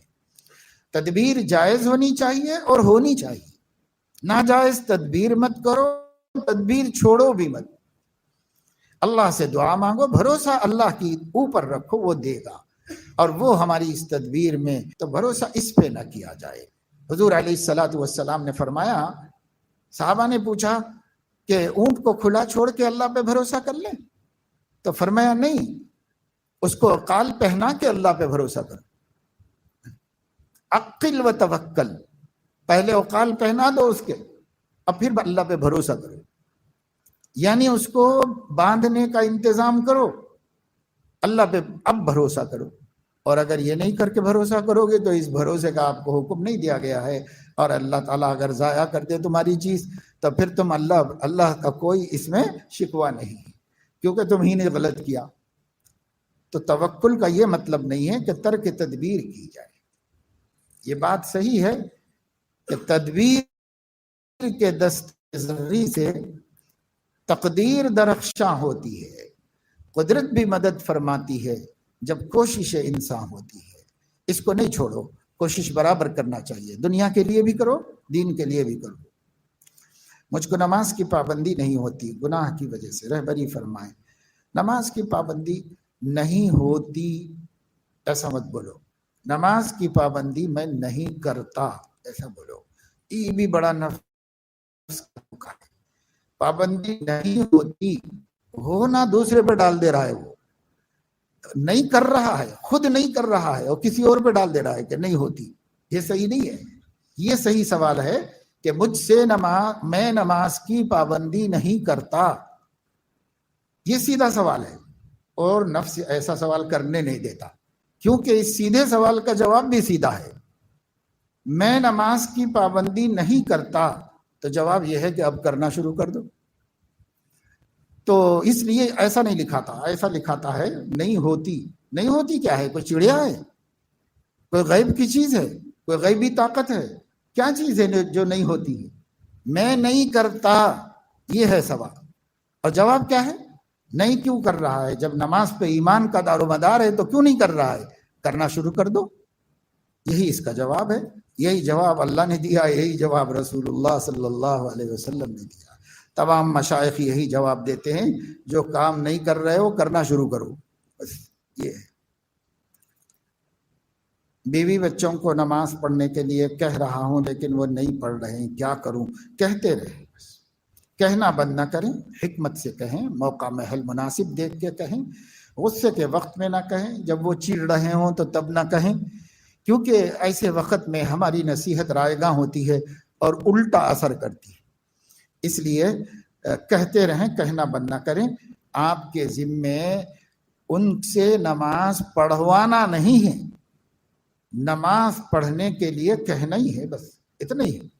پڑھوانا ہماری طاقت میں کیا ہے؟ لست علیہم بمسیطر، نبی سے کہہ دیا گیا، اے نبی آپ داروغہ نہیں بنائے گئے ہیں، ما علی الرسول الا البلاغ المبین، تو اور آپ پر کیا بڑھ کر اس سے ہونے والا ہے؟ اتنا ہی ہے، بلاغ مبین کرتے رہو، بات پہنچاتے رہو، بات بولتے رہو، موقع محل دیکھ کے بولتے رہو، حکمت عملی سے بولو، کبھی پیار سے بولو کبھی خفا ہو کے، لیکن بولتے رہو بولتے رہو بولتے رہو۔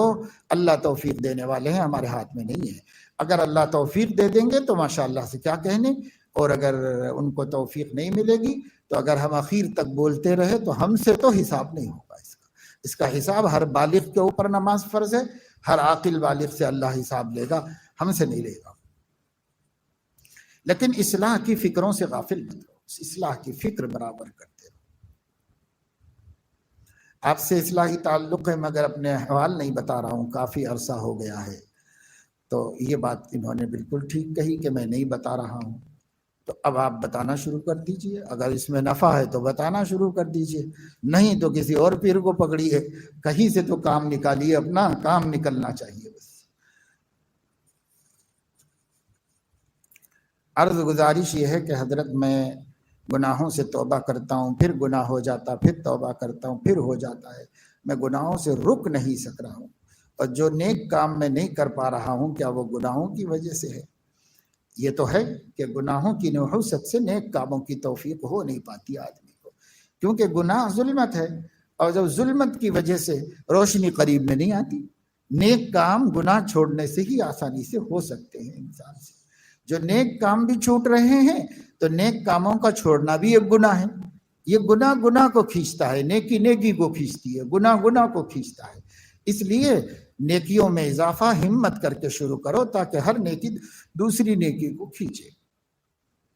اور جو پہلا والا سوال ہے کہ توبہ کرتا ہوں پھر ٹوٹ جاتی ہے، تو کرتے رہو، مگر صبح مفتی صاحب نے بتایا تھا کہ نفس امارہ نے جو کثیر الامر بالمعصیت ہے، جو گناہوں ہی کا زیادہ ہمیں حکم دیتا ہے، تو وہ جو نفس ہے وہ ہمیں گناہ کرنے کے لیے کرتا، پھر توبہ، تو گناہ کرنا توبہ کرنا، گناہ کرنا توبہ کرنا، یہ مذاق نہیں بناؤ، بلکہ جب توبہ کر رہے ہو تو صدق دل سے ارادہ کرو کہ مجھے اب نہیں کرنا ہے، اس کا ارادہ کرو، پھر اس کو کہاں تک کھینچ سکے کھینچو، اور اگر اس کے کہیں آگے جا کے پھر لڑکھڑائے اور قدم لغزش کیا، پھر توبہ کرو۔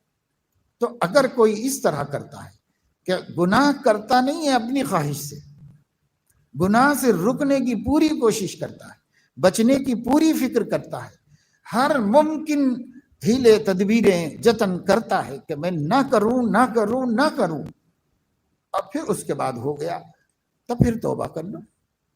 توبہ کا دروازہ بند نہیں کیا گیا ہے جب تک کہ انفرادی طور پر آدمی کا روح اس کے حلق میں اٹک جائے اور غرغرے موت آ جائے، خرخر کرنے لگے حلق، اس کے بعد بند ہو جائے گا۔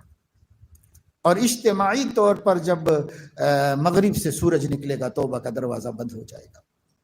اس لیے توبہ تو کرنا ہے، توبہ کا دروازہ اللہ نے بند نہیں رکھا، بند رکھتا تو بندے سب جہنم میں چلے جاتے، اس لیے اللہ نے بند نہیں رکھا، کھلا ہوا ہے۔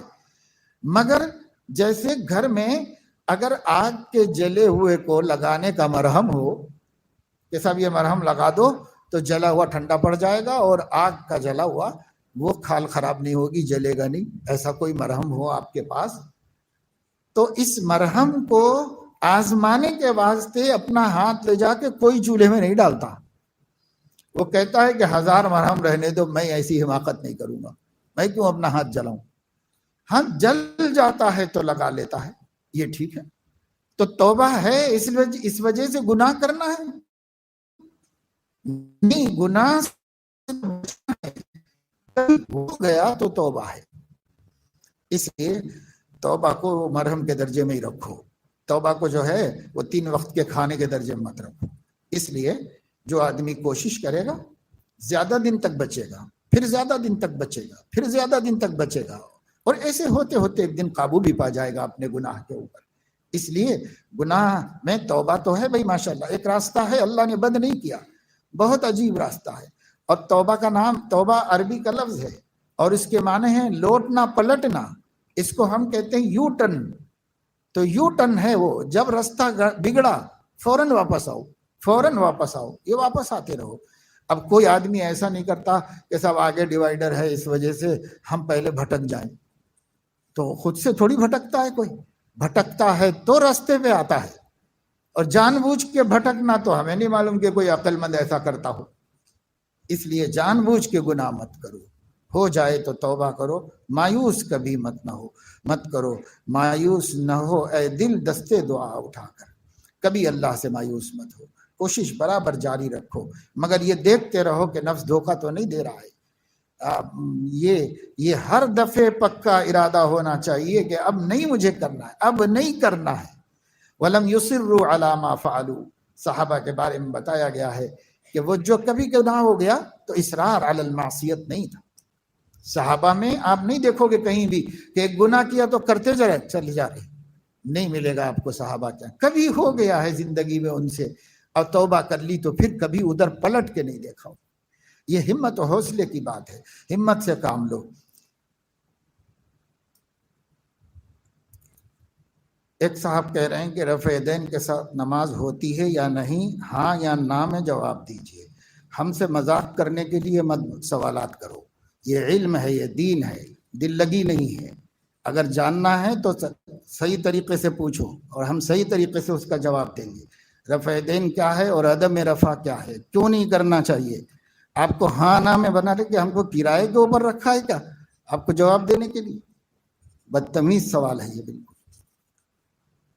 اور یہ غیر مقلدین کو سب سے پہلے تمیز ہی اٹھ جاتی ہے، سمجھے نہیں، تمیز ہی اٹھ جاتی ہے سب سے پہلے۔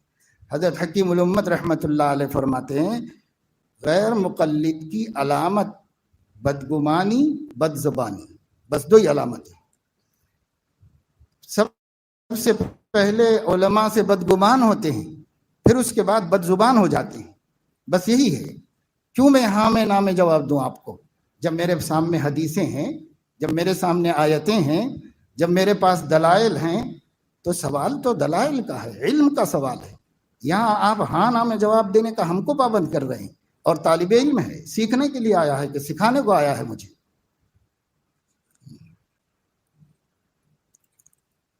مجھے گھر پر غصہ ہوتا ہے، باہر نہیں ہوتا، کیا کروں؟ یعنی کمزوروں پہ غصہ ہوتا ہے، اس کا مطلب یہ ہوا نا کہ کمزوروں پہ غصہ ہوتا ہے، تو نہ کرو بھائی، کمزوروں پہ رحم کیا جاتا ہے، کمزوروں پہ غصہ نہیں کیا جاتا۔ اللہ کے فضل سے آپ کی تربیت سے روزانہ پاؤ پارا پڑھتا ہوں اور گھر کا ماحول بھی کچھ تبدیل ہوا ہے، پہلے کے مقابلے میں بہتر ہے، مبارک، اللہ تعالیٰ اور اضافہ فرمائے، استقامت نصیب فرمائے۔ اب یہ جو غصہ والا قصہ ہے نا بھائی، اس پہ تھوڑی ہمت کر لو، جیسے باہر نہیں کرتے ہو گھر میں بھی نہیں کرو۔ کمزوروں کے اوپر طاقت جتانا اللہ کو بالکل پسند نہیں۔ اللہ کتنی بڑی طاقت والا ہے، سب بندے کمزور ہیں، لیکن رحمتی سبقت غضبی، میری رحمت غصے پہ غالب ہے۔ کوئی نیک عمل کرنے کے بعد اس کا اظہار دوسروں کے سامنے کرنا، کیا یہ ریاکاری ہے؟ نیک عمل کرنے کے بعد کبھی کبھی دوسروں کو ترغیب دینے کے لیے اگر بولے کہ الحمدللہ اتنے دن سے اللہ کی توفیق سے یہ پابندی کر رہا ہوں، آپ بھی ہمت کیجئے، آپ کو بھی اللہ تعالیٰ ہمت دے گا۔ تو اپنا عمل پیش کرنے میں کوئی حرج نہیں ہے، اس کا مقصد ریاکاری نہیں ہے، اس کا مقصد دوسرے کی ہمت بڑھانا ہے، تو اس میں کوئی حرج کی بات نہیں۔ کوئی اچھائی کرنے کے بعد دل یہ چاہتا ہے کہ میرے بڑے یا اور کوئی بھی کچھ تعریفی کلمات نہ کہے تو خیال ہوتا ہے کہ شاید کسی کو بھی میرا کام پسند نہیں آیا، کیا یہ بھی ریا میں داخل ہے؟ تو یہی تو ریا ہے، اس لیے کہ آپ کسی کو بھی میرا کام پسند نہیں آیا تو کس کے لیے کر رہے تھے آپ؟ اور جس کے لیے کیا ہے وہ تو پسند کر لیتا ہے، ٹوٹا پھوٹا ہی صحیح، جب اس کے لیے کیا تو پسند کر لیتا ہے۔ قبول کر دیم گرچہ ہنر نیستت کہ جز ما پناہ دیگر نیستت، میں تو اس لیے قبول کر لیتا ہوں کہ بندے تیرا میرے علاوہ کوئی ہے ہی نہیں، تو کتنی بھی ناقص لے کے آ، مگر لے کے تو آیا ہے، چلے لے۔ جئنا ببضاعۃ مزجاۃ فاوف لنا الکیل، حضرت یوسف کے بھائیوں نے کہا کہ بس تھوڑی سی پونجی لائے ہیں لیکن سب بھائیوں کو بھرپور غلہ دے دیجیے، وتصدق علینا، معاوضہ تو نہیں لائے ہیں، اپنی طرف سے دے دیجیے۔ اللہ سے بھی اللہ کا معاملہ بھی ایسا ہی ہے، جب ایک بادشاہ، ایک نیک انسان، ایک نبی اپنے بھائیوں کو معاوضہ نہ لانے کے باوجود اپنی طرف سے بھرپور دے سکتا ہے اور ان کی درخواست قبول، ہم بھی اللہ سے کہ اللہ پاک کہاں تیری شان ہو، کہاں میری بندگی، جو بھی لایا ہوں قبول فرما دیجیے، آپ لے کر دیجیے، اور اس کا بدلہ بھی دیجیے، اور وہ بدلہ اگرچہ کہ میرے عمل اس لائق نہیں، اپنی شان سے دے دیجیے، اپنی شان سے دے دیجیے۔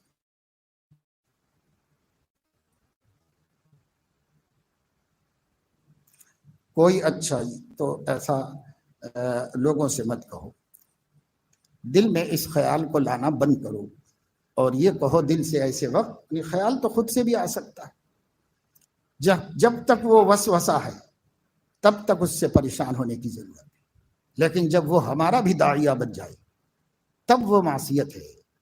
اب نفس کو جواب دو اور اس سے کہو کہ بھائی کس کے لیے میں نے کیا ہے، جس کے لیے کیا اس نے دیکھ لیا اور اس نے قبول کر لیا، اب مجھے کیا کرنا ہے، کوئی کرے نہ کرے، یہ جواب دے دو نا۔ امت کے دل کے وسوسوں کو پہلے ہی معاف کر دیا، تا وقت کہ وہ اس پہ عمل نہ کرے، یعنی دل کا عمل اس کے اب ارادہ ہو گیا، جی سے چاہ بھی یہ ہے جو وسوسہ آیا، تب وہ دل کا عمل بن جائے گا، جب وہ دل کا عمل بن جائے گا تو عمل مواخذ آئے گا، جب تک سب معاف اللہ۔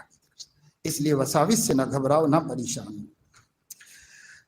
صبح کی مجلس میں فرمایا کہ انبیاء کرام سے اللہ تعالیٰ کوئی کار شر سرزد نہیں فرماتا، پھر برخلاف صحابہ کرام کی، جبکہ صحابہ کرام کا کار غیر خیر ہمارے لیے رحمت ہے، بے شک رحمت ہے، لیکن یہاں ذہن میں یہ سوال گردش کر رہا ہے کہ ہر اچھے کام کی نسبت اللہ تعالیٰ کی طرف کرنا چاہیے، اگر برا ہو تو اس کی نسبت شیطان کی طرف کرنا چاہیے، تو یہاں نسبت کس طرف؟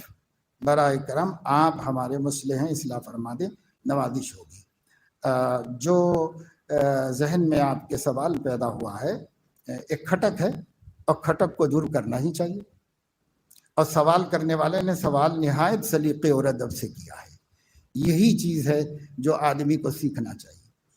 تو اس کا جواب یہ ہے کہ ہم اس کی نسبت اللہ تعالیٰ کی طرف اس لیے کر رہے ہیں کہ اللہ تعالیٰ نے اپنے ذمے دین کی تکمیل قولا فعلا، علما و عملا کرنے کو اپنے ذمے لے رکھا ہے اللہ تعالیٰ۔ تو یہ جو چیز ہے وہ اللہ تعالیٰ ہی کی تقدیر سے ہے، لیکن جب ہم نے اس میں صحابہ کرام کے اس عمل کو خیر کے ساتھ لیا ہے، کیونکہ ہم اہل السنت والجماعت صحابہ کا تذکرہ لا نذکرہم الا بالجمیل کرتے ہیں، جب بھی ان کا ذکر کریں حتیٰ کہ ان کے اختلاف کو مشاجرہ کہتے ہیں، اختلاف کہتے اس کو، اور ان کے گناہوں کو اور معصیت کو بھی ہم اس طرح بیان نہیں کرتے جس طریقے سے اسے معصیت کے معنی میں بیان کرتے۔ جب صحابہ کرام کا اتنا خیال دھیان ہے تو اللہ رب العزت کی عظمت شان کا تو اتنا دھیان ہے، لیکن جتنی بھی چیزیں ہیں وہ شر ہو یا خیر ہو، مقدر اللہ کی ہوئی ہے، نظام اللہ ہی کا بنایا ہوا ہے. اور ایمان آپ کیسے لائے؟ والقدر خیرہ و شرہ من اللہ تعالی، تو شر کو بھی تو اللہ کی طرف منسوب کیا. اسی طریقے سے بعض روایات کے الفاظ میں ہے والقدر خیرہ و شرہ حلوہ و مرہ من اللہ تعالی، پسندیدہ ہو ناپسند ہو اور خیر ہو یا شر ہو سب من اللہ تعالی ہے. تو اس کو بیان کرنے کے حد تک اس کی اللہ کی نسبت ہوتی. لیکن یہ ہے کہ جب ہم اپنے احوال کا ذکر کریں گے تو اس وقت میں ایسا نہیں کہیں گے. اس وقت میں وہ ادب ہے جو حضرت ابراہیم علیہ السلام کا قرآن میں منقول ہے، اور جس کی بنیاد پر ہمیں یہ تعلیم ملی ہے کہ انہوں نے کہا کہ اللہ تعالیٰ ہی نے مجھے زندہ کیا، اور اللہ تعالیٰ ہی مجھے روزی دیتا ہے، اور اللہ تعالیٰ ہی مجھے مرنے کے بعد اٹھائے گا، اور اللہ تعالیٰ کی سب. اور جب بیماری کی بات آئی تو فرمایا اذا مرضت فہو یشفی، جب میں بیمار ہوتا ہوں تو وہ شفا دیتا ہے. تو یہ الفاظ کے حد تک ہے، ورنہ حقیقت یہ ہے کہ بیمار بھی وہی کرتا ہے، شفا بھی وہی دیتا ہے. تو ہی مرض دے، تو ہی دوا دے، اور تو ہی دوا دارو بے شفا دے، سب وہی کرتا ہے. تو اس لیے جہاں تعلیماً ضرورت ہو وہاں یہ بات بیان کی جا سکتی ہے، اور جہاں تذکرے کے طور پر کہا جائے تو وہاں پر اچھی باتوں کی نسبت اللہ کی طرف ہو اور گناہ کی اپنی طرف کر لی جائے. تب یہ نہیں کہہ رہے ہم کہ صحابہ سے اللہ تعالی نے یہ گناہ کروایا، نہیں، ہم نے یہ کہا تھا کہ اللہ تعالیٰ نے دست حفاظت اٹھایا، اور یہ ہونا ان کے لیے مقدر تھا، ہو گیا، بس یہ ہے.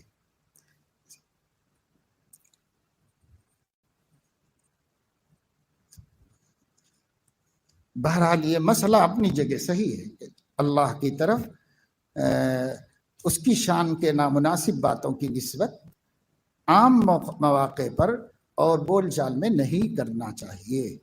وہ کسی اپنی طرف کر لے یا شیطان کی طرف کرے. وما انسانی ہو الا الشیطان ان اذکرہ، تو ایسا بھی کر سکتے.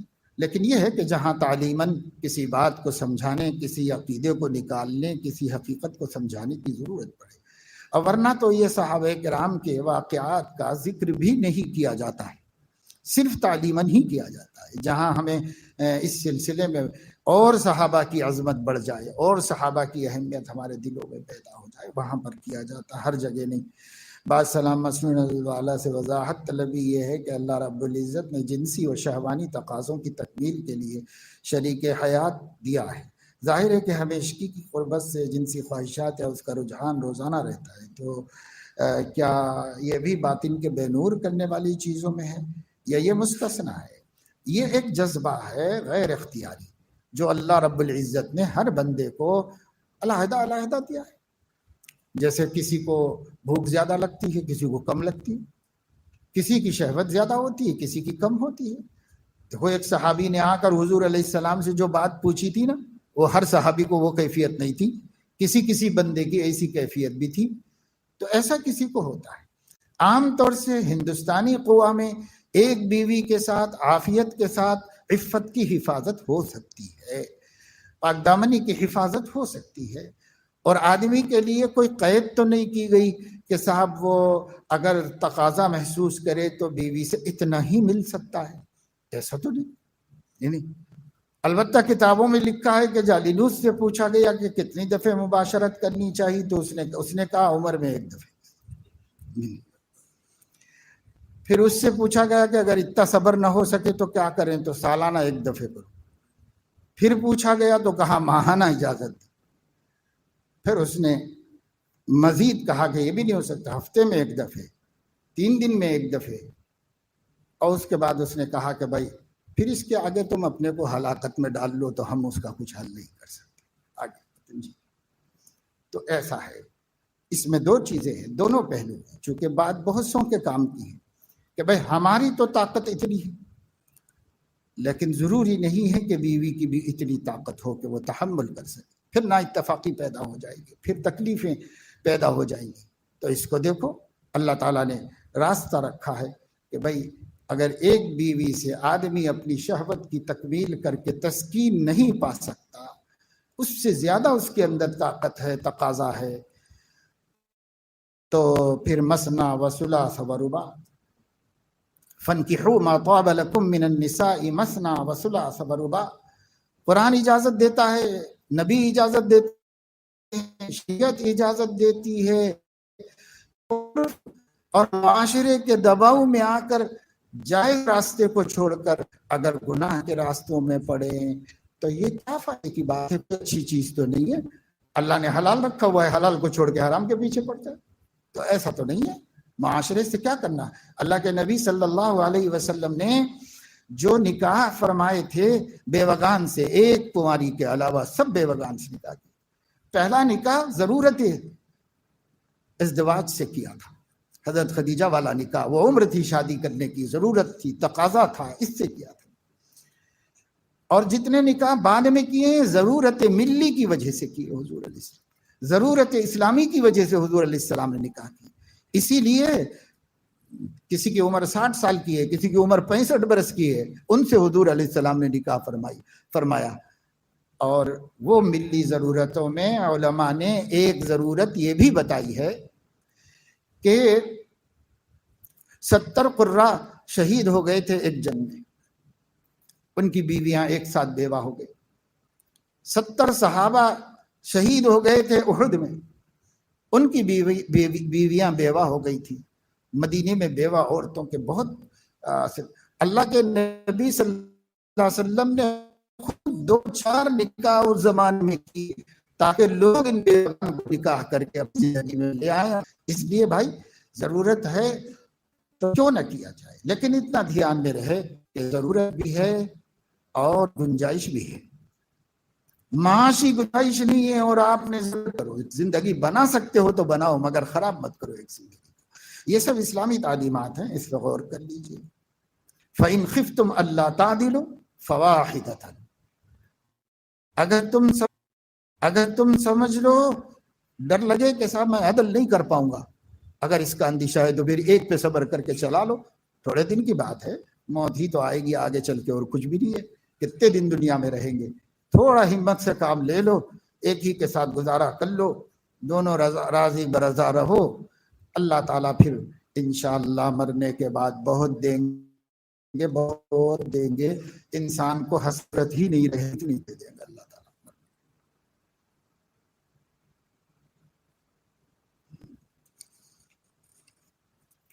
لیکن کسی کو خطرہ ہو کہ میں گناہ میں پڑ جاؤں گا تو بھائی وہ اپنی حالت شخصی طور پر اپنے بڑوں کو بتا کے مشورہ کر کے حلال راستے کو اختیار کرے۔ اللہ نے حلال رکھا ہے، مجبوری کچھ نہیں۔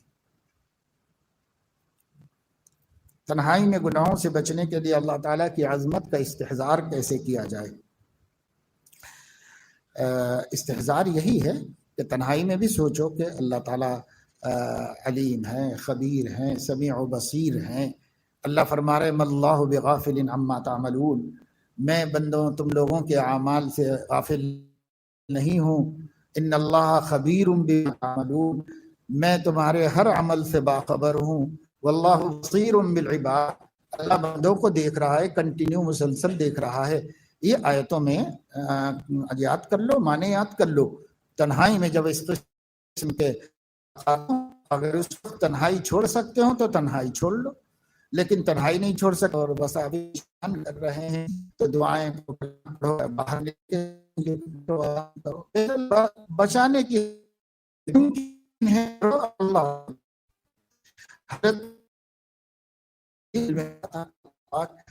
بہت بری کوئی تبدیلی کہ وہ ہمیں مبتلا نہیں ہوئے۔ لولا الرأى برہان ربی، بعض مفسر ہر دنیا کے پوری دنیا میں تعلیم کے لیے پاس ہے کہ بھائی کچھ بھی نہیں ہے تو نہ حافظ، علم دین کے لیے کوئی عمر نہیں ہے۔ عالم بننا ایک الگ چیز ہے، بقدر ضرورت علم دین حاصل کرنے کے لیے کوئی عمر نہیں ہے۔ ہر عمر میں، بوڑھا بھی 70 برس کا اب تک نہیں سیکھا تو اب سیکھ لے، لیکن یہ تو ہے کورس پڑھانے کی بات۔ کورس کوئی اللہ نے کمپلسری کیا ہے کیا ہمارے اوپر؟ اللہ نے نہ عالم بننا کمپلسری کیا، نہ اللہ نے حافظ بننا کمپلسری کیا. فضیلت بتائی ہے حاصل ہو جائے تو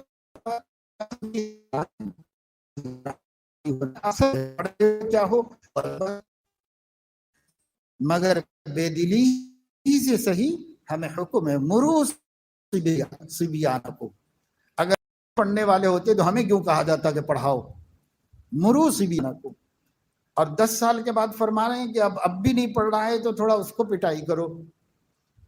اور جب پٹائی کرو تو پٹائی کرو والی حدیث کی تشریح میں شراح حدیث نے کہا کہ اے وضربوہم بالسواک، کوئی چھوٹی سی مسواک سے ایسے لگاؤ بس ختم. پٹائی کا یہ مطلب نہیں ہے کہ چلو یہاں تو اللہ نے اجازت دی جی بھر دھلائی کرو اس کو. وہ ظلم ہے، حساب دینا پڑے گا اللہ تعالیٰ. اوابین کے کتنے رکعت ہیں؟ سنت کو ملا کر 6 یا سنت کو چھوڑ کر؟ سنت کو چھوڑ کر 6 رکعتیں ہیں. البتہ جو سنت کے بعد 2 نفلیں پڑھی جاتی ہیں اسے ملا لیا جا سکتا ہے. اس کے اندر کیا گھر کی تقریب فنکشن ہو ہم اس کو چھوڑ کر اللہ کے راستے میں نکلے تو کیا یہ گھر والوں کی حق تلفی ہوگی؟ یہ مسئلہ ایسا ہے کہ وہ جو گھر میں رہنے کی ضرورت ہے وہ کتنی اہم ہے، اس پر ڈپینڈ کرتا ہے.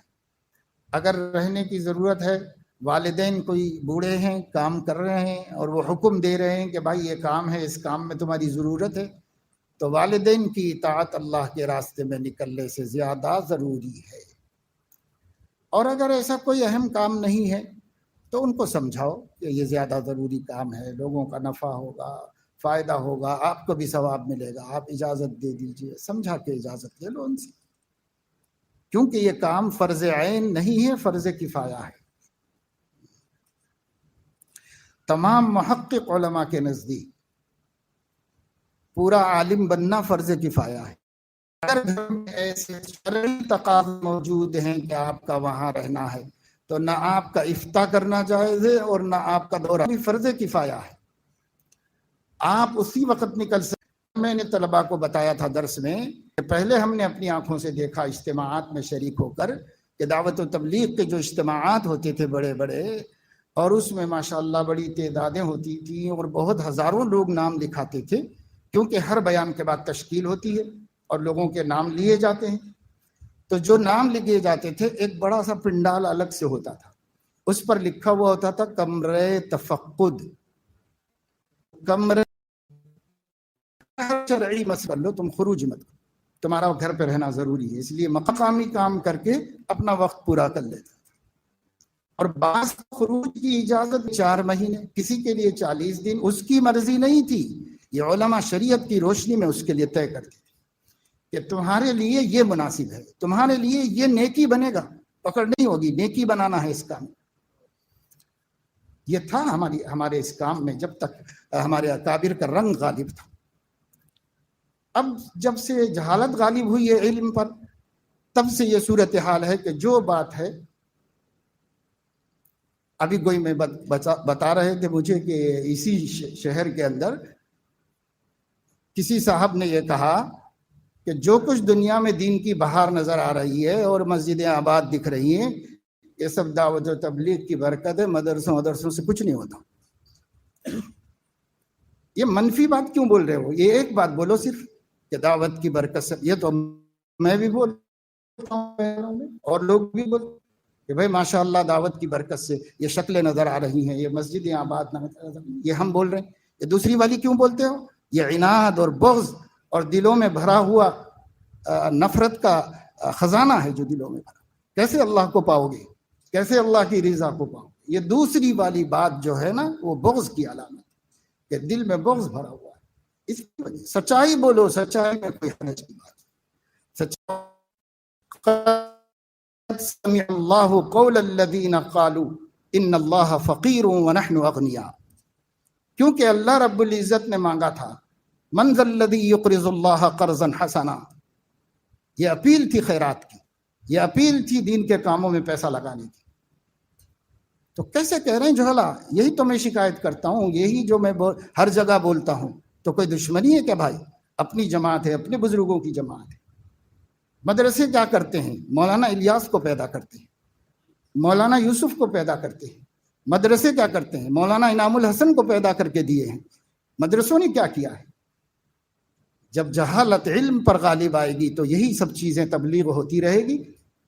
یہ دین کی تبلیغ ہو رہی ہے یا عداوتوں کی اور بغض کی تبلیغ ہو رہی ہے؟ کس چیز کی تبلیغ ہو رہی ہے؟ اس لیے بھائی ہم جو بولتے ہیں یہ ہمیں کوئی دشمنی نہیں ہے. ہم نے پوری زندگی دعوت و تبلیغ کے کام کا دفاع کیا ہے. تمام جماعتوں کے مقابلے میں اس جماعت کے حق پہ ہونے کو بیان کیا ہے. لوگوں سے معلوم کرو، لیکن یہ چاہتے ہیں کہ ان کو غلطی نہ بتائی جائے. بس یہ دودھ کے دھلے ہوئے آسمان کے اترے ہوئے ہیں، غلط نہیں کر سکتے. جو بولیں گے وہ منزل من اللہ ہے. اس لیے کوئی عالم نہ بتائے کہ یہ آپ نے غلط کہا ہے، تو پھر ایسے لوگوں کی ہدایت کی ضمانت کہاں رہ جائے. اس لیے علماء کے بولنے کی خیر خواہی سمجھو. علماء کو دشمنی نہیں ہے آپ سے، علماء آپ کے چاہنے والے ہیں. آپ کو اتنے واقفیت نہیں ہوگی مولانا الیاس رحمت جتنا میں جانتا ہوں. آپ مولانا یوسف کو اتنا نہیں جانتے جتنا میں جانتا ہوں. ایسی بات چونکہ مجھے ابھی سننے کو ملی تازہ یہاں نارائن کھیڑ کی ایسی بات، تو میں نے بات پہ بات یاد آئی تو بتا دیا کہ اس سے ہم منع کرتے ہیں. اپنے حدود میں رہو. 6 چیزوں کی اجازت دی ہے، 6 ہی باتیں کرو اور اس سے زیادہ مت. آپ مت طے کرو کہ علماء کون. یہ جو میں کتاب آپ کو ام الامراض بتایا، اس میں شیخ رحمت اللہ علیہ لکھتے ہیں، اب یاد آیا مجھے، آپ لوگ پڑھ لینا بعد میں. شیخ رحمت اللہ علیہ اس میں لکھتے ہیں اگر کوئی عام آدمی دعوت و تبلیغ میں نکل کر، یہی مثال شیخ لکھ رہے ہیں، اگر کوئی عام آدمی دعوت و تبلیغ میں نکل کر اللہ کے دین کو تبلیغ کر کے لوگوں تک پہنچا کے یوں کہنے لگے کہ تبلیغ تو ہم کرتے ہیں، علماء کیا کرتے ہیں، تو یہ ایسا ہی ہے جیسے کمپاؤنڈر یوں کہنے لگے کہ دوا تو میں بانٹتا ہوں، ڈاکٹر صاحب کیا کرتے ہیں. تو بھائی تمہارا کام وہ ہے جو ڈاکٹر صاحب نے نسخہ تجویز کیا بس اسی کو دو. اپنی طرف سے بڑھا نہیں سکتا، گھٹا نہیں سکتا، اپنی طرف سے ایک قطرہ دوسری دوا نہیں ملا سکتا. جو ڈاکٹر صاحب نے نسخہ لکھا ہے وہ نسخہ بنا کے دے دینا ہے کمپاؤنڈر کا کام. شیخ فرما رہے ہیں کہ دعوت و تبلیغ والوں کا کام دین میں کچھ اضافہ نہیں، جو علماء کہہ رہے ہیں وہی دوسروں تک پہنچانا، جو علماء کہہ رہے ہیں وہی پہنچانا. اور اگر آپ یہ کہیں کہ نہیں صرف ہم ہمارے علماء کی بات پہنچائیں گے، کسی عالم کو ہم عالم نہیں مانتے، تو خیر وہ تمہاری گمراہی تم جانو، ہمیں اس میں کوئی دخل نہیں، ہمیں اس سے کوئی حل نہیں. شیخ مولانا الیاس صاحب کے مکاتیب پڑھو، ملفوظات پڑھو، بار بار ہدایت دیتے رہے، بار بار ہدایت دیتے رہے. ہمارے اس کام میں اہل ذکر کی کمی ہو رہی ہے. اہل ذکر کو شامل کرو، اہل ذکر کو شامل کرو ہمارے اس کام میں. میں نے دیکھا حضرت نعیم اللہ خان رحمت اللہ علیہ کے زمانے میں کہ جو اکابر کا خیمہ ہوتا تھا، اگر وہاں آپ چلے جاتے تو آپ کو بڑے بڑے اولیاء اللہ کی خانقاہ نظر آتی تھی. اب ہو رہا ہے ذکر، اب تلاوت ہو رہی ہے. ایک دفعہ میں گیا، حضرت عابد خان صاحب قرآن مجید لے کے پڑھتے ہوئے بیٹھے ہوئے، رحیم داد خان صاحب ذکر میں لگے ہوئے ہیں، حضرت نعیم اللہ خان صاحب مراقبے میں بیٹھے ہوئے ہیں. ساری خانقاہی نظام چل رہا ہے. اور اب کیوں اس سے دور ہو گئے بھائی؟ اب کیوں اس سے دور ہو گئے؟ تو انہی حضرات کی وجہ سے اللہ نے اس کام کو چمکایا ہے. اب بہت ذہن چھوٹا ہو گیا ہے، تعصب پیدا ہو گیا ہے، اور بولتے ہیں تو برا لگتا ہے لیکن نشتر تو مارنا ہی پڑے گا. اگر خون سڑ رہا ہے کہنا ہی پڑے گا. مجھے اس کی پرواہ نہیں ہے کہ کس کو اچھا لگتا ہے کس کو برا.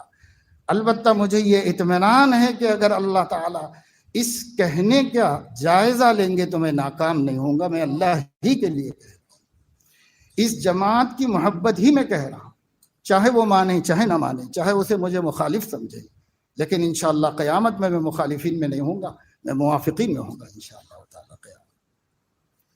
شہر میں رہتے ہوئے گھر کی، مسجد کی، مدرسے کی دیگر مصروفیات کی وجہ سے آپ سے مکمل استفادہ نہیں ہو رہا ہے، اس کی کوئی تجویز بتائیے کہ کس طرح استفادہ بھی ہو اور مصروفیات بھی ترک نہ ہو۔ بھائی یہ بات ہے کہ آپ یہ طے کر لیں کہ جیسے سب کام ترقی کے لیے دعا فرمائیں، تو الحمدللہ اللہ پاک قبول فرمائے، برکت نصیب فرمائے، گھر والوں میں دینی زندگی کا ذوق پیدا فرمائے۔ پہلے یوٹیوب پر ادھر ادھر کی غلط ویڈیوز دیکھ لیتا تھا، بعد اس کو نکال دیا، لیکن تنہائی میں دیکھنے کی عادت ختم نہیں ہو رہی ہے، اس سلسلے میں رہنمائی فرمائے۔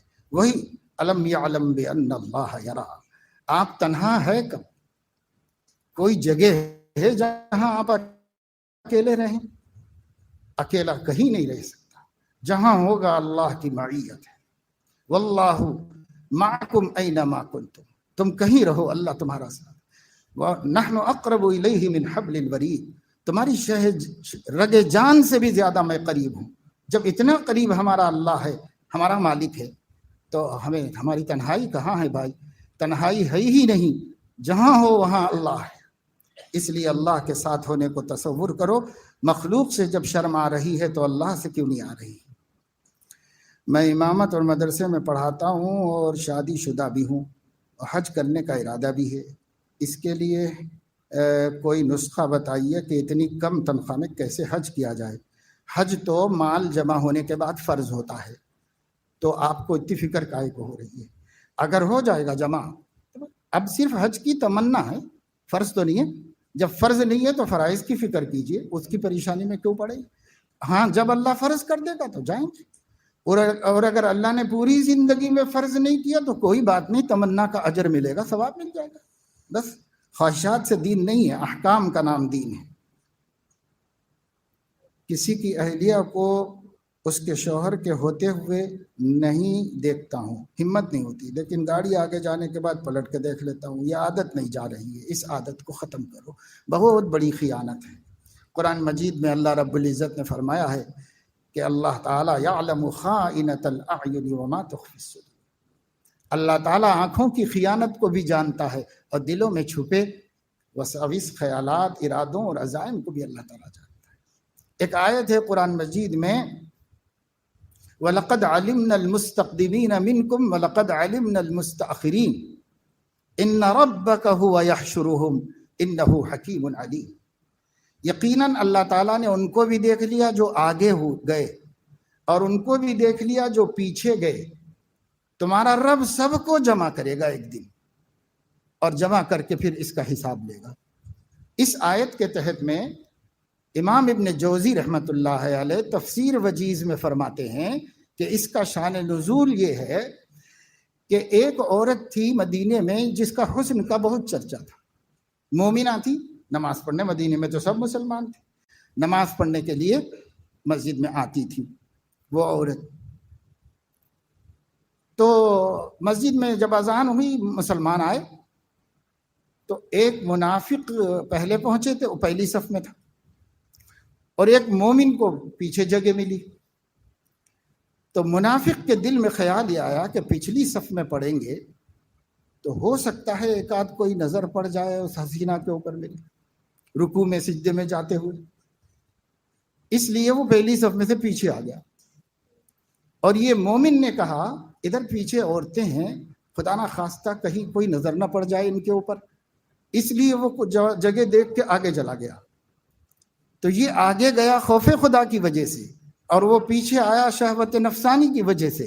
وَلَقَدْ عَلِمْنَا الْمُسْتَقْدِمِينَ مِنْكُمْ وَلَقَدْ عَلِمْنَا الْمُسْتَأْخِرِينَ، جو آگے گیا ہے اس کو بھی ہم جانتے ہیں، جو پیچھے گیا ہے اس کو بھی ہم جانتے ہیں، اور ہمیں ان کے نیتوں کا پتہ ہے، اور ہم ان ربک هو یحشرهم، تمہارا رب سب کو جمع کرے گا، پھر وہاں باس پرس ہوگی۔ اگر اس آیت کو سوچتے رہو تو انشاءاللہ ایسی خیانت نہیں ہوگی، لوگوں کی بیٹیوں کے ساتھ، لوگوں کی بیویوں کے ساتھ خیانت نہیں۔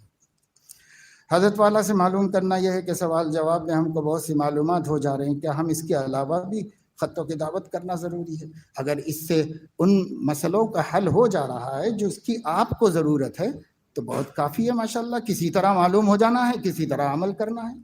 نہیں اپنے کچھ مسائل پھر بھی رہ جا رہے ہیں تو خط و کتابت کیجیے۔ کیا طالب علم کو تعلیم کے دوران بیعت کرنا چاہیے؟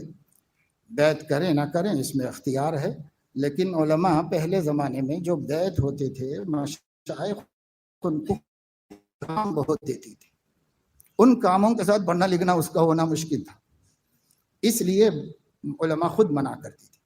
حضرت تھانوی رحمۃ اللہ علیہ دیوبند میں پڑھتے تھے تو حضرت گنگوہی رحمۃ اللہ علیہ امتحان لینے کے لیے آئے، بہت نام سنا ہوا تھا، دیکھا نہیں تھا کبھی، تو فرمایا کہ دوڑ کے مہمان خانے کی طرف گیا، ایسا نورانی ایسا متقی آدمی دکھا، پگڑی ان کا آبا خبا دیکھ کے میں دوڑتے ہوئے بھاگا ان کے پیچھے، خود بھی متقی اللہ والے تھے، یہاں تک کہ ان کو دیکھنے میں اتنا یعنی منہمی کو مشغول ہوئے کہ اینٹ پڑی ہوئی تھی نظر نہیں آئی، ٹھوکر کھا کے حضرت نے ہی سنبھالا، حضرت گنگوہی نے ان کو سنبھالا، جلدی سے آگے بڑھ کے بچایا۔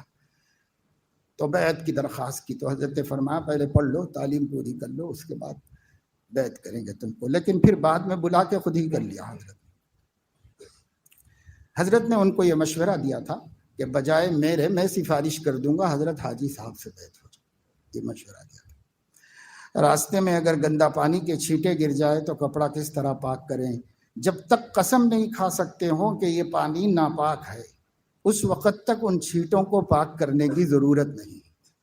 اگر اتنا یقین ہے ناپاک ہونے کا کہ قسم کھا سکتے تب اس کو دھونا ہے، اور 3 مرتبہ دھونے سے پاک ہو جائے گا بس، اور اتنا ہی سونا کافی ہے، پورا کپڑا دھونا ضروری نہیں۔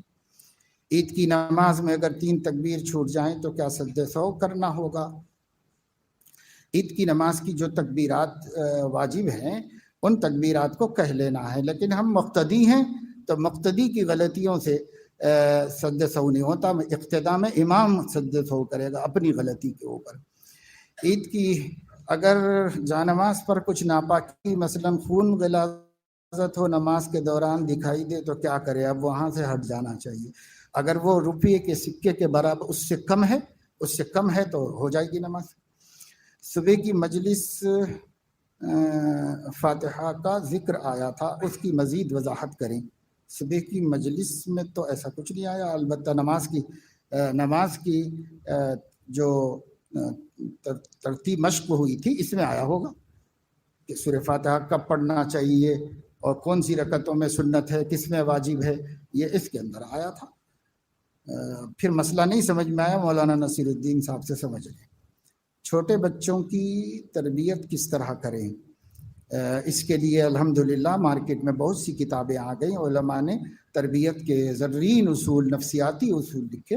اولاد کی تربیت پر حضرت پیر ذوالفقار صاحب کی بھی کتاب ہے، اس کو پہلے خود پڑھ لو، اس میں سے نفسیاتی اصول لو اور اپنے بچوں کو ان کے مزاج کے مطابق کرو۔ نفاست کے بارے میں کچھ وضاحت کریں، اس کا دینی تصور کیا ہے؟ صاف ستھرے رہنا اللہ رب العزت کو بہت پسند ہے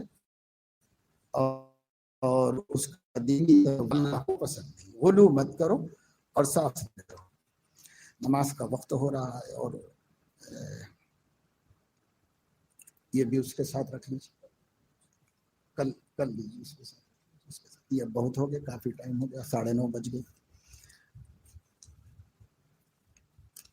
کچھ باتیں ایسی ہوتی ہیں جن کو جو ہے غصے سے بیان کرنا سنت ہے، اس لیے میں اس کی صراحت کر دوں، میں نے ایک مسئلے کے جواب میں غصے سے بیان کیا ہے۔ وہ جیسے کسی نے پوچھا نا کہ ہاں یا نہ میں جواب دیجیے، یہ آرڈر ہے، اس پر غصہ آنا چاہیے اور اس سے تنبیہ ہونا چاہیے، تعلیم و تربیت کا تقاضا ہے، ہونا چاہیے۔